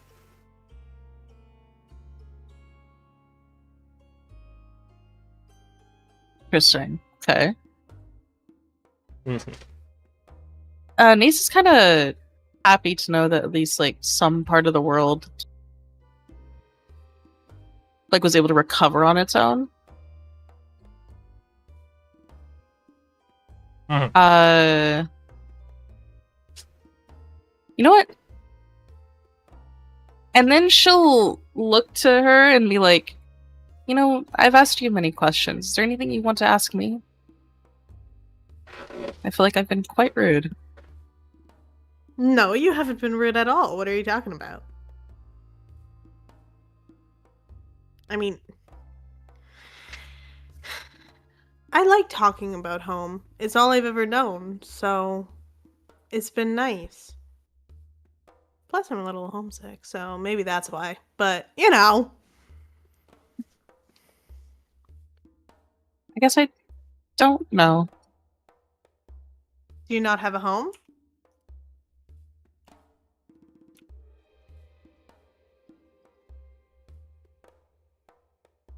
This is my home now.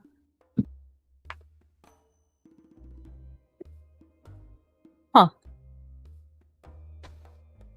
Interesting thing to think about. And then she's gonna try to get away from that conversation. You know what? I don't need to have feelings like that. Nope. No, thank you. Oh, you know what? Ignore our feelings. Anyway, so Thome and Otto, Okay. the president. All right. Yeah. I tried. They're gonna head over and speak with President Foster. He's gonna want great. He's gonna want the whole crew for that. Okay, so all right, so the whole crew. You guys see Thome and Otto walk out of the woods. Do you bring Menorah for this part of it? No. Okay. Cool. No. Good man.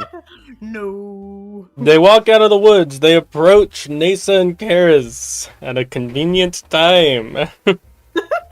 Kara's trying to convenient time. Trying to get emotions out of you. Oh, Thome, Otto, perfect timing. Perfect timing. This child was asking you weird questions. Child is trying to get me to feel things. It's weird. We have a mission of sorts. We do? My first mission. I'm really bad at beating around the bush. So we told Menorah about the small vat in. He kind of just points to the base of Fort Knox. That is basically her tears purified.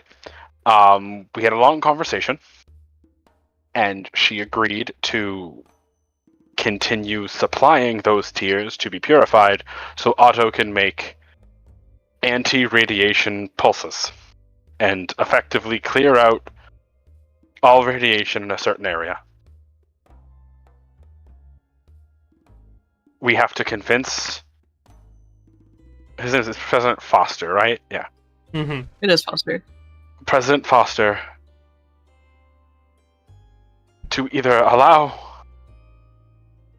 Menorah in or somehow get the technology out. Are we gonna steal it? No. That is unhonorable. No. But So would excited get to steal. results. Hold on. Oh, that is a bad thing to say. Yeah, Keep that. yourself, though. Keep Did that you to yourself, though. What did she say? Ooh, She nothing. said, but it would get results. And I want to be clear, did Karis actually say that? I mean, Karis doesn't know their history. Okay. Then she actually said that. Thome, Roll die to keep my cool. Oh God. I get more than one die for that, right? Oh No. God. Alright, what the fuck am So I gonna what say? was that? What was that in regards to? I don't. I guess I just didn't hear it. Karis said, in speaking about the technology that can filter Menorah's tears, are we gonna steal it? Thome said, no, that would be dishonorable. And she said, but it would get results. And then PTSD triggered. Because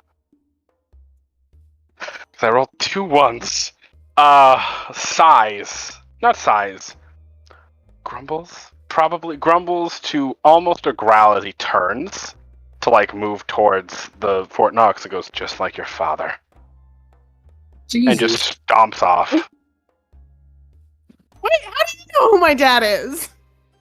Oh, yeah, I don't know that. Yeah, he doesn't know. Well, No, only I know. Only You could- Otto yeah. knows. you could just say, wait a minute. I'm locking in for a second. Thome, Oh, God. I yeah? want you to roll skill. Hey, I have some of that. Not a lot, but I have some of that. I have one Kara's- skill, I think. What is your aura value? Like your stat. 6. You're trying to beat a DC of 6. I can't. Okay. Then I'm going to say what you actually said instead was you sound like him. Is that cool? Yeah, that works fine. All right. Next time something like that happens, we're lowering the DC by 1. Ooh. Ooh. So, Slowly looks at Itzy. You should probably be more careful. That Yeah, character and careful? I don't think so. No. Yeah. She's a kid. Hey. I get it, but Jesus Christ, she wants to die. Mhm. Oh, yeah, we're So- supposed to be mad about it. Back to it. Actually, I think after he starts walking away, she'll look to Karis and be like, "Careful, talking like that will. You don't want to be like our enemy." And she'll start walking.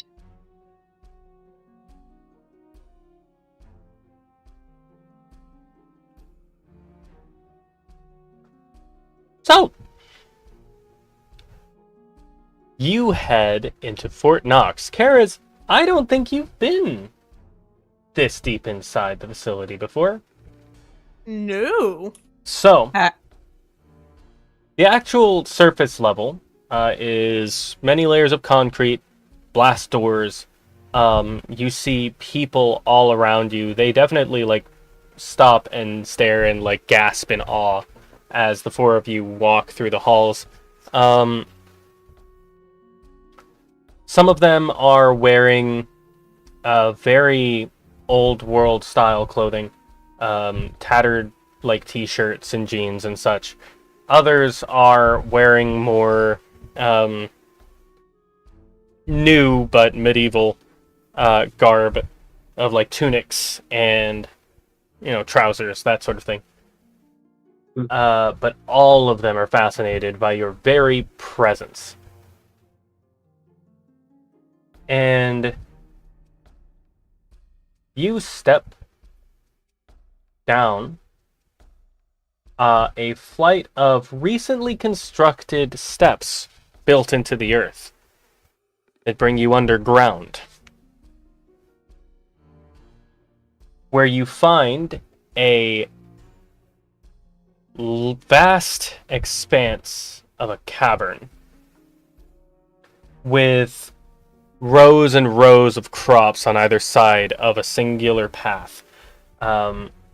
Around you are still more people bustling and moving about that only stop briefly to admire you all as you pass them by before moving on towards their next job.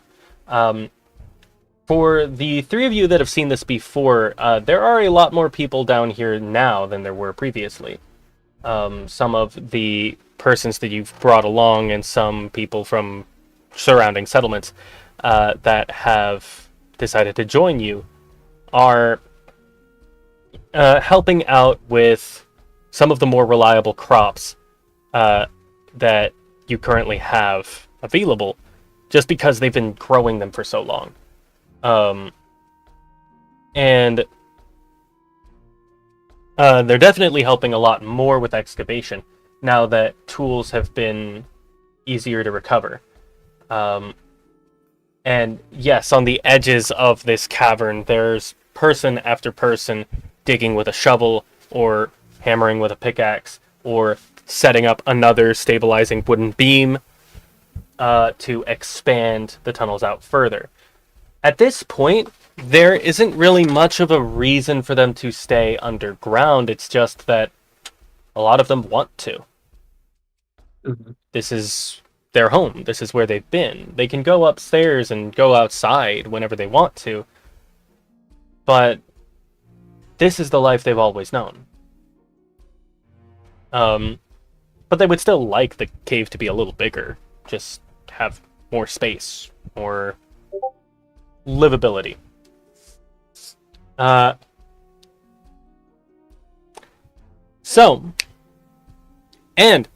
most important thing, alongside nearly every clearly native inhabitant of this place, it's clear that they're native because they have the palest skin of all. Being underground for so long, you'd naturally evolve that. Is a little mole. Domesticated moles traveling along with their friends, helping with the farmers, helping with excavation and expansion.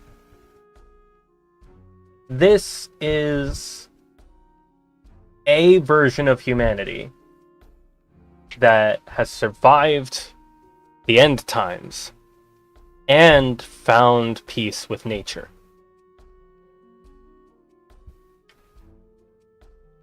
How does Kara's feel about that? I think she has. I have a lot of complicated feelings about it because on one hand, I mean, it's nice that everyone is living and alive and not dead, but also to see such desecration, I think hurts her a lot. Desecration of what exactly? Of the world that once lived. Because it's all underground now. It's not above anymore. They've had to move. So I think she's very complicated feelings of happiness that at least all these people have found a home. However, it's not the one they should have. Gotcha. Okay. The four of you keep walking until you reach another much smaller cavern with stairs leading further down that ends in a doorway. I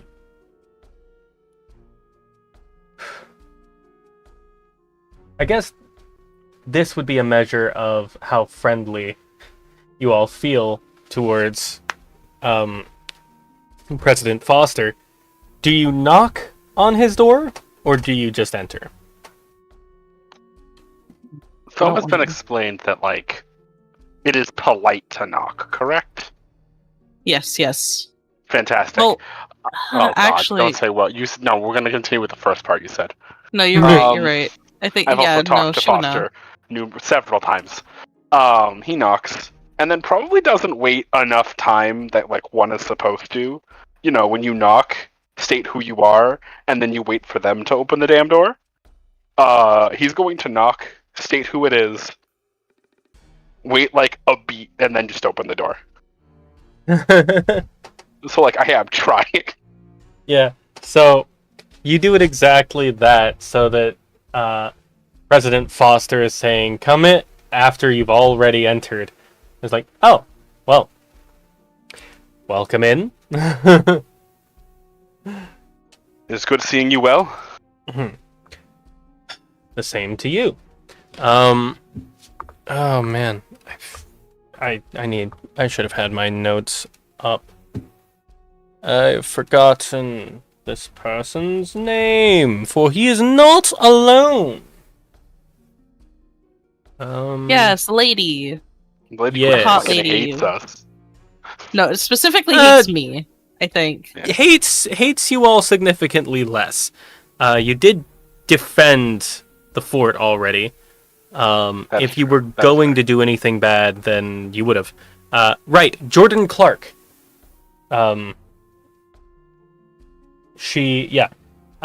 Personal bodyguard, basically the last remnant of the Secret Service, to the president.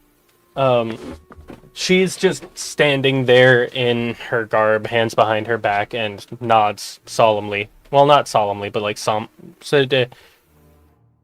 you know what I mean. Nods to each of you. Not somberly. Like, how do you describe a person that is showing no emotion? There's a word for it. Fuck, what is it? Doesn't matter. Nonchalantly? That's not the word I was looking for, but basically. Close enough. She gets like a hand to his chest, small bow. Like, by bow I mean like ducks his head just a little. Like mostly an acknowledgement.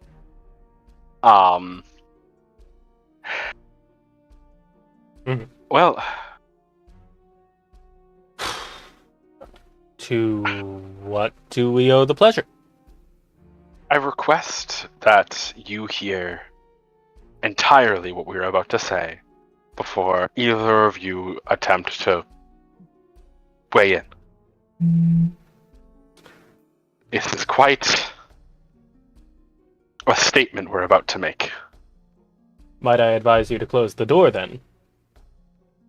That would make sense. So you close the door, and he just sits there, gestures for you to continue. Okay. You clearly are aware of your anti-magic baths. That pod you have.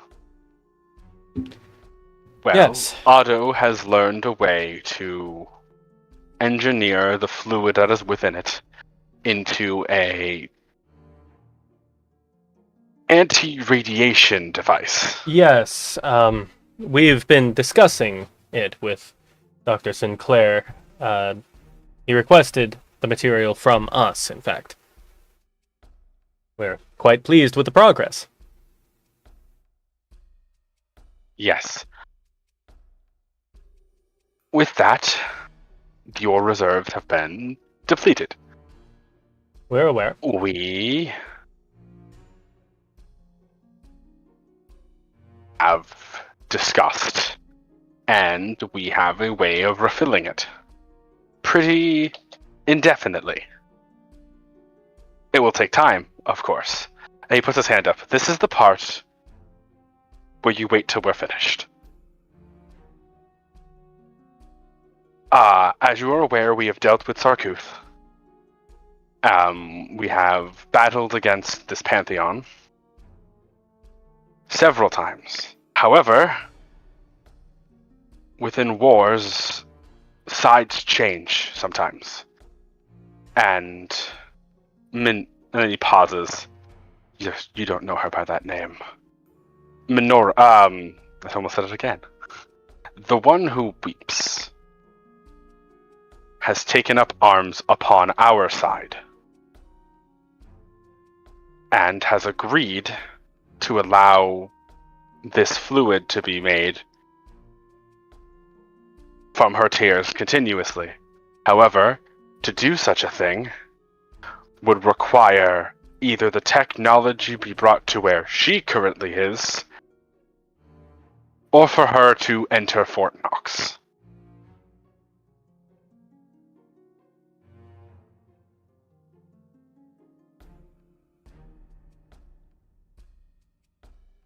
I am finished. Okay.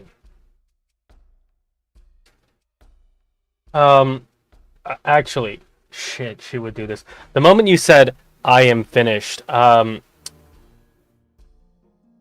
Miss Clark draws a sword. Don't turn. Sorry. I don't want to kill her. Nasa summons her scythe. Whoa. And Like, do not the president do that. raises his hand to halt her. She pauses, just saying, Mr. President, I hope you have a good reason to have that hand up. We're alive. Is that reason enough?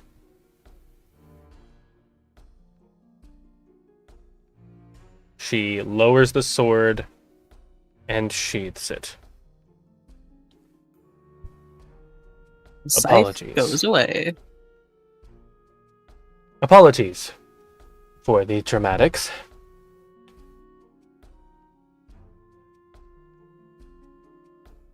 Where to begin? In summary, your proposal is that we either hand our only method of defense from one of the most powerful members of our adversary force, which you claim has defected. We will get to that. Directly to those hands, or allow said member to enter our stronghold willingly, so that we are all on the same page. I would like to elucidate the pros and cons of this from the perspective of the United States. We'll begin with the cons. We either hand our greatest defense away, or allow a person that we have known for centuries to be an enemy, someone who assisted in the destruction of the human race, to enter our well-fortified structure, come down into our home in the hopes that she will not obliterate us all within seconds, which she can do, so long as she is within proximity.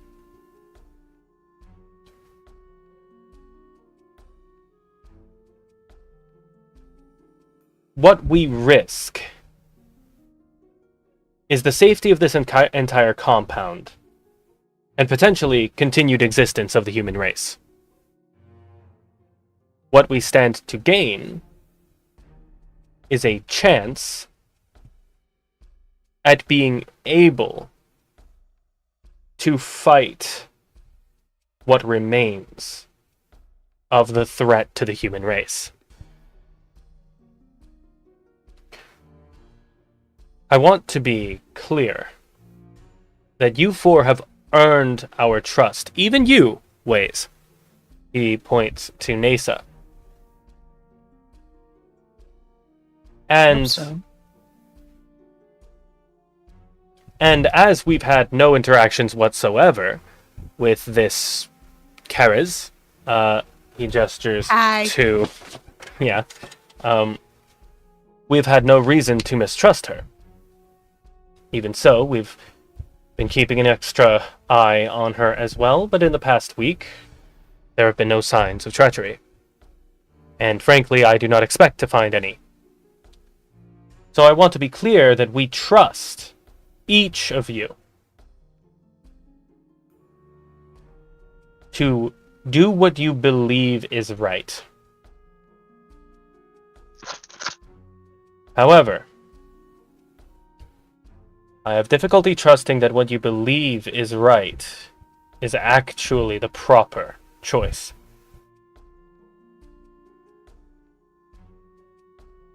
Can you provide any proof that this is not a ploy from Weeps to gain access to our compound, so that she can take out the one place the Plumerian Pantheon was unable to thwart before?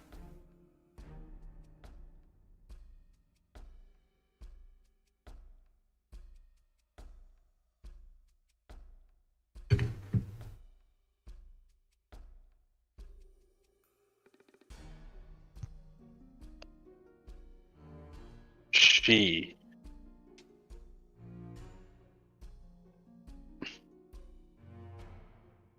How do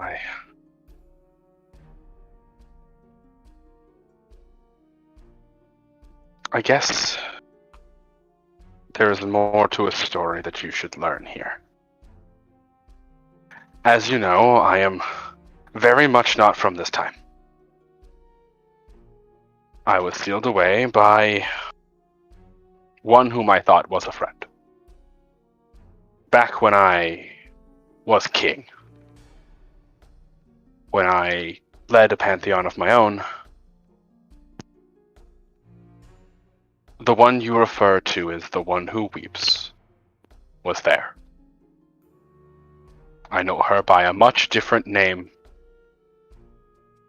title, face, everything, really. But after a battle, and exchanging of words several times, she has sworn it to me, that she is willing to help. I know that doesn't mean much to all of you. I am glad that you know that. But it stakes all of my honor on it.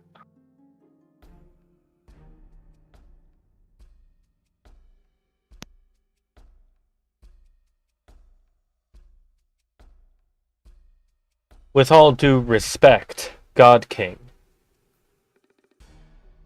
you cannot justly ask me to risk the lives of all of my people over your honor. He shakes his head. I would never. And yet... What if she were to enter? It's never alone. Never not without one of us. Are you confident that just one of you could take her down before she can produce any real damage? If it's me, yes. She won't be able to, if she wished to use that ability that you're speaking of. In my presence, she will find it extraordinarily difficult. I'll know if she's attempting to do something. So I will know if she's attempting to do such a thing. And if she does... His eyes are probably slowly becoming downcast. I will handle it properly.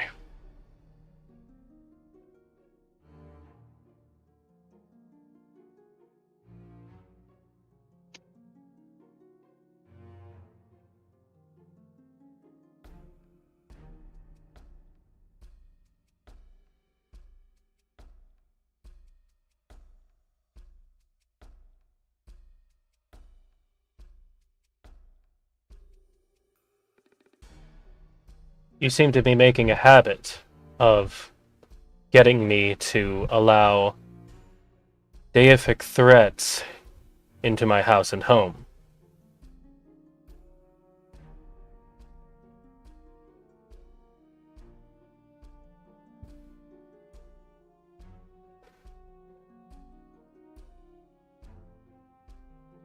And I seem to be making a habit of accepting it as an option in the first place.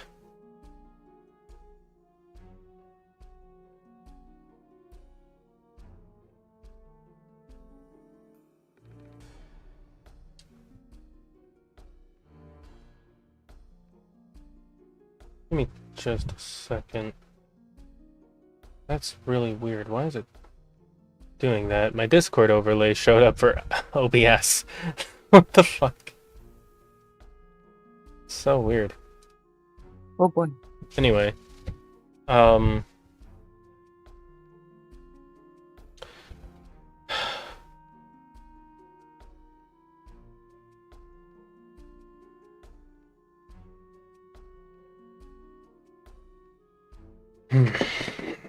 will accept under two conditions. The first is that Dr. Sinclair is present for the filtering process. Of course. The second is that Lady Nasa is not present for any part of the process. Pardon? You were part of her pantheon once. We trust you now. But the Plumerians work in strange ways. We still don't know what joined them together. These disparate elements from different mythologies that shouldn't have ever interacted. All joining under the banner to commit genocide. We haven't outruled the possibility of mind control.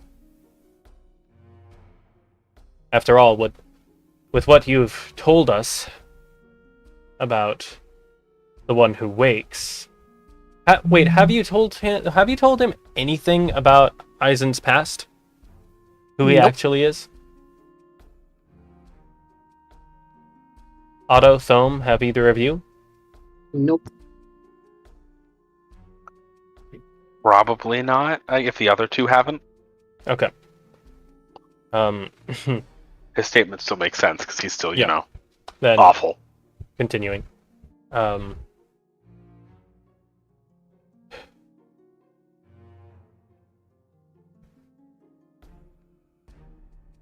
And regardless, it's not exactly comfortable for you to be down here anyway, so I don't think that it's much of an ask.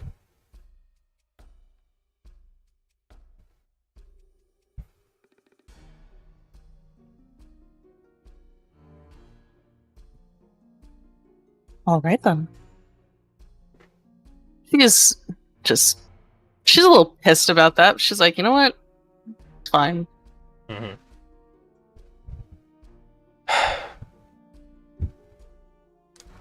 If you agree to these terms, then we can move forward.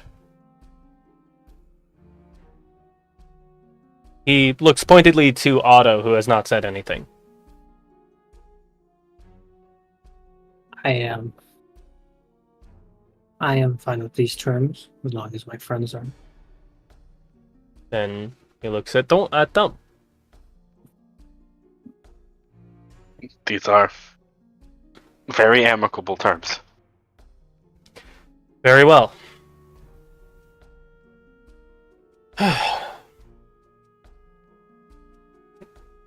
Obviously, make sure to let me know in advance. Well, in advance. Mhm. But whenever you are ready, we can begin.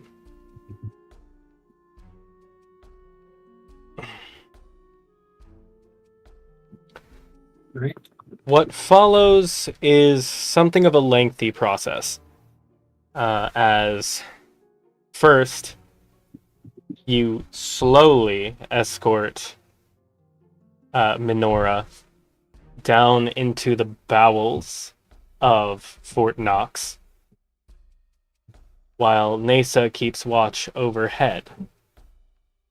Thome and Yep. Otto need to be present for this action. Karaz, you are the only person who has no restrictions on where she can go, where she has to go.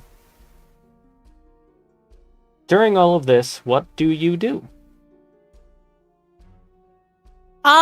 I think I feel like very out of my depth, so I think I would just hang out with one of the groups.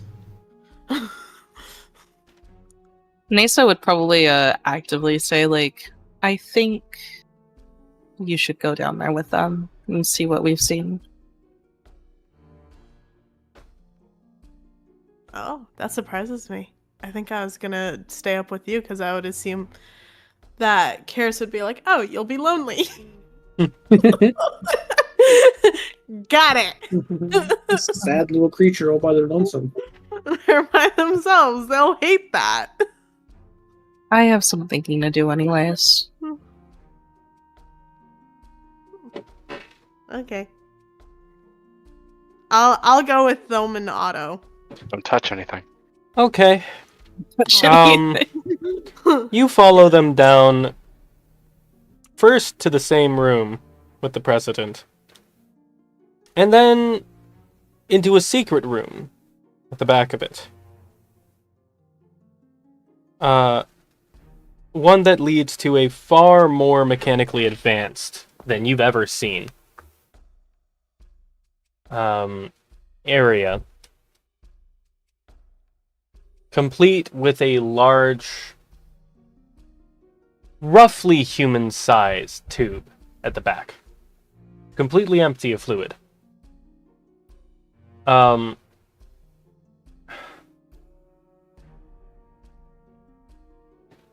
Minora steps towards this tank. Golden hair flowing behind her, like the water that it is. And when she reaches the glass, she raises a hand and brushes her fingers along it. So this is it. This is the device. Yes. President Foster, who is also accompanied, coughs and steps forward. The entry fluid goes into this smaller canister to the right. Initially. Once it has been distilled, it forms a thin layer at the bottom, and then the process renews. For a moment, I thought I was going to have to step into it. Nothing so invasive as that. Just... When he says invasive, she just stares at him.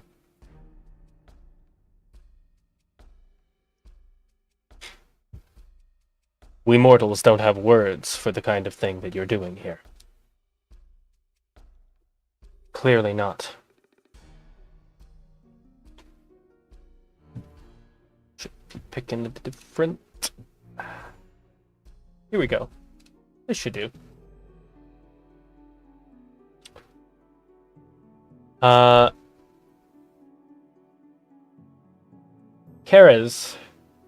well, really for everybody involved, that smaller canister that was mentioned, roughly the size of like I want to say, a bowling ball, but cylindrical, is removed. The lid has like a handle on top. It is pressed down, twisted, and opens up with a hermetically sealed.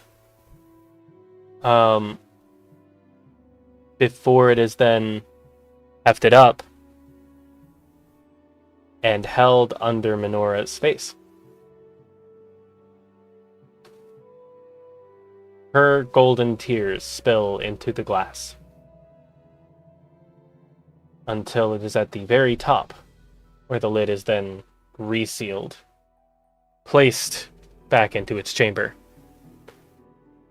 and slowly begins to drain. The fluid that you saw before,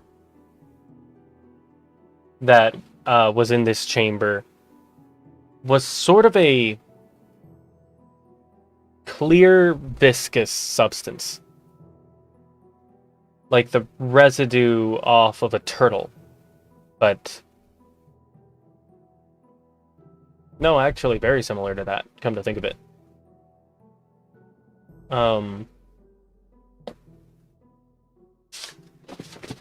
For this one, though,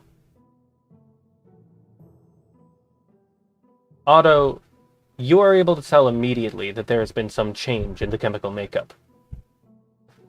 Mm-hmm. The fluid is lighter, more closer to actual water than to any kind of residue. Oh.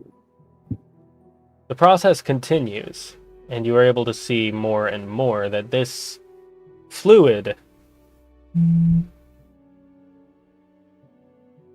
it's very... You don't really have the words to describe it. In fact, of the 3 people in this room, given that there's only one... Well, actually, sorry, clarification. There is only one person in this room who does have those words. Kerez, roll spirit for me. Okay. What's happening? Hmm.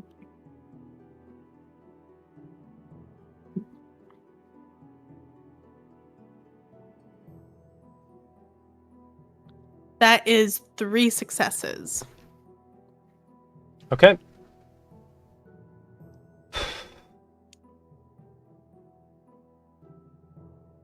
You can feel from this side of the glass being... Sorry. Getting ahead of myself.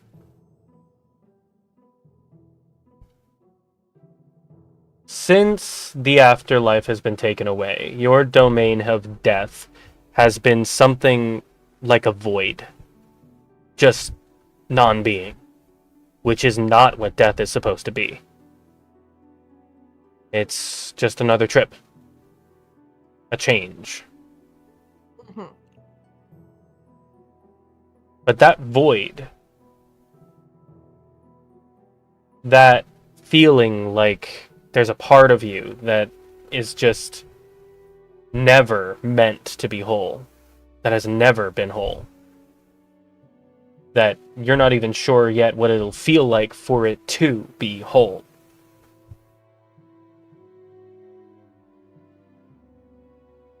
That feeling of emptiness radiates from this canister.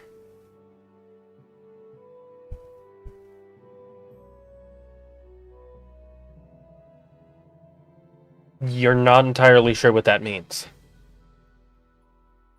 But if what they're looking for is something to counteract a form of energy or life, they found it.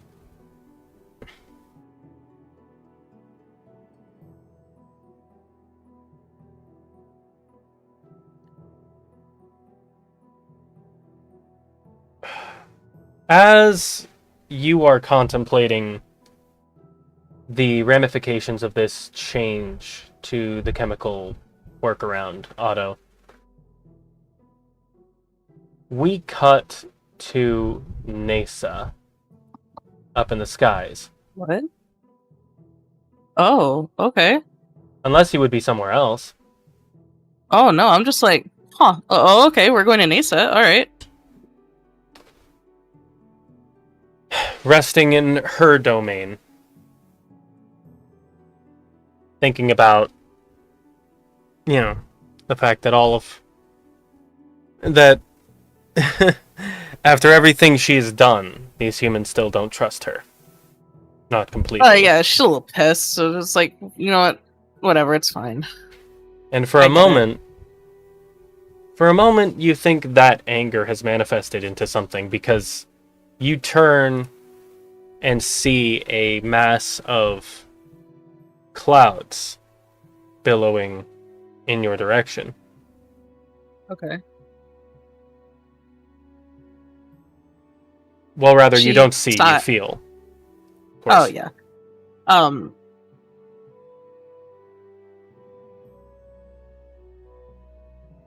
What's in those clouds, Mr. Chief?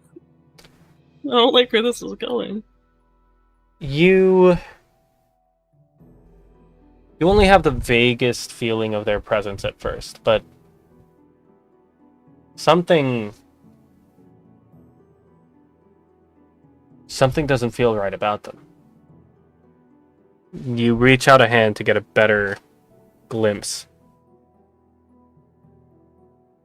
and you feel something most unwelcome.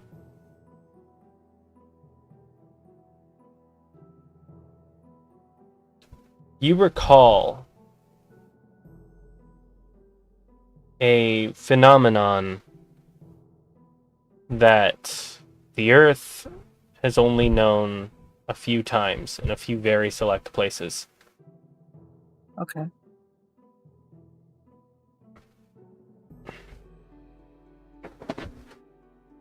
When a body has been poisoned, there are a few ways in which it attempts to counteract the effects. The one that people most often think of is antibodies, but those are for bacterias, for viruses sometimes.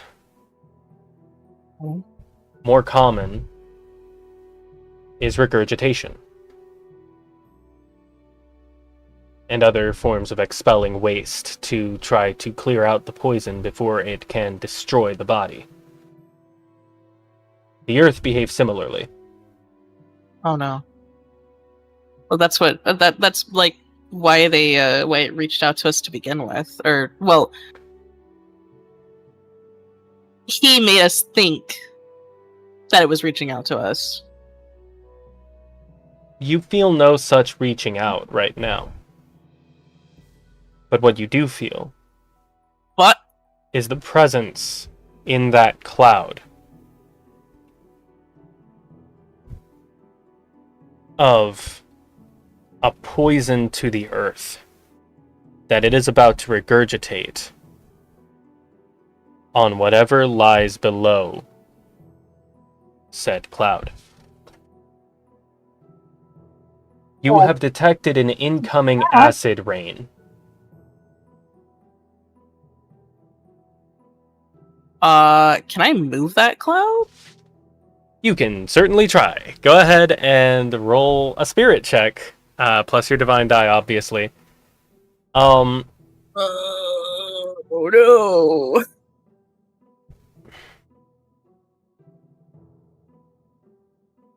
If not, is there any other way that I can, like, block it with my other clouds or something, even if that like damages me itself?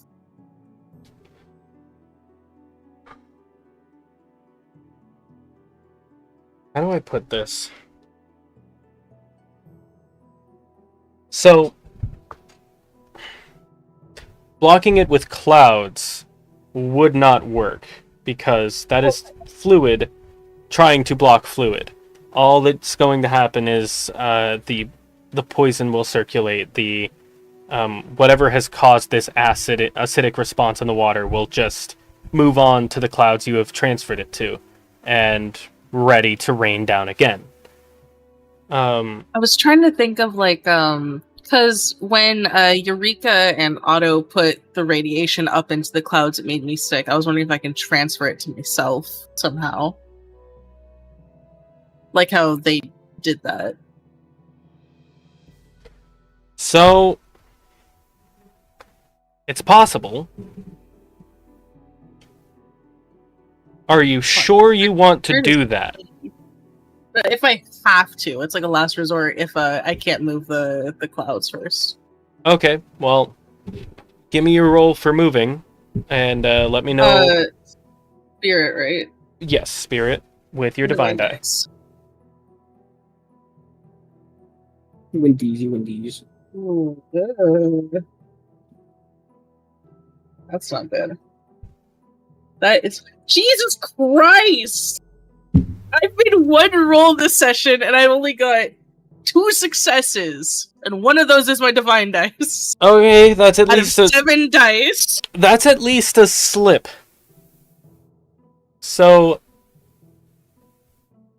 you're not able to move it. But in your inability to move it, you find that there is no way that this was natural. Somebody put that there.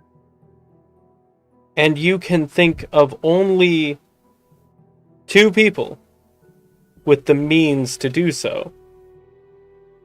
One of those is dead, isn't it? 2 still living people with the means to do so. There's living people with the means to do that?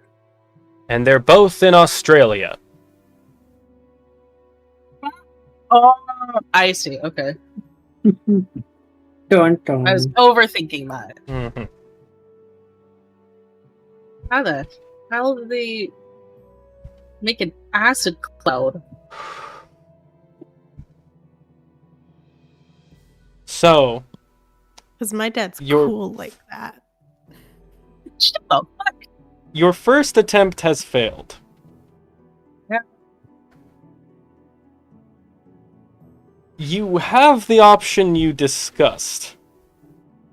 So basically, my idea is that she like sees that this is not her cloud.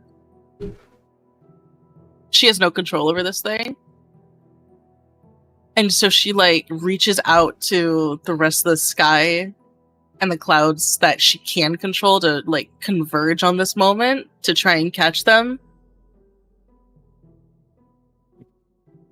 And if she has to take the damage of that would go through that to herself. So, there's a much easier... Well, the method for that wouldn't so much be, like, calling the rest of, like, the clouds in the vicinity or anything to assist you. Clouds like a gust of wind. can't help with this. That was you Yeah. trying to move it, was the gust of wind. Oh, yeah, no. You're right. Your winds do not affect it. So, you are bound to the sky itself. Something's presence in the sky affects you. This one isn't right now. What you could do is convert it so that it does, and then pull it into your being. You've done that with clouds before. You've done that with winds, you've done that with lightning storms. All sorts of things. It's gonna hurt a lot. It will. Hey, it'll prove my loyalty to the cause finally, to them. Will it? Thumbs up if I survive. There's not exactly a meteorology department. Fair enough. Fuck it. Yeah, if it means keeping the humans and my companions down there safe, then yeah, I'll do it. Okay, roll spirit. Yippee! Because my last spirit went so well. I can't wait for us to come back from this. Like, oh man, it worked. It was awesome, and then you're just dead on the ground. Fuck off, salty. I'm gonna die. Alright, what? Okay, yeah, my spirit is 6, so 6. I should have upgraded my fucking spirit instead of my grace. I don't know why. My grace is already 7. Should just made my fucking spirit at 7. That would have been smart. Burn. Hey, that's better. Okay, I see a few successes in here. Okay, 1, 2, 3. That's a success. 4. Okay. So 4 successes and then a success on the divine die, so 5. That is a success. That's a boost, in fact. So Oh, it's gonna hurt. it's not going to hurt as much as it would have without the boost. I'll just do this one and have it. Okay, yeah, you take that on pretty well. You take 2 damage. Only 2? Wow. Rolled real low. Oh. And yeah, you subsume this acidic cloud. It kind of just morphs and rushes towards you before sliding into your body. You lurch forward and spit out a spattering of blood below you. Oh, that's nice. But that's all. You take a few deep breaths, and then you feel something much further away. What you feel is a mass of that exact cloud coming in from the shoreline towards Fort Knox. And that is where we are going to cap our session for tonight. Thank you all so much for joining me for another episode of The Hands That Thieve. Yeah, you know, I think depending on your strategy and such for the coming stuff, we may have just like 1 or 2 more sessions in. So thank you all of my players, for joining me today. Those players have been the Salty Sweater, playing Otto Sinclair. You can find them on Twitch under the Salty Sweater. Itsi Karakurt, playing as Karas. You can find them also on Twitch at Itsi Karakurt. I believe you also have a YouTube channel, right? I don't have that in the description. I should fix that. Yeah, there's the Itsi Karakurt YouTube channel as well. Oh, right. Vern has a YouTube channel, too. Oh, my goodness. I need to fix that up. Yes. Vern's YouTube is actually really important because you can find a lot of the VODs of the campaigns she runs, which I am a part of, for a lot of them anyway. And Salty is also a part of, Noah's also a part of. Yes. So... and Itzy will be part of too. I will collect all of you as players. Yes. So, Vernadera has been playing as Nasa. You can find her Twitch as well as Salty and Itzy's down in the description below. I'll be sure to add the YouTube links for the next session.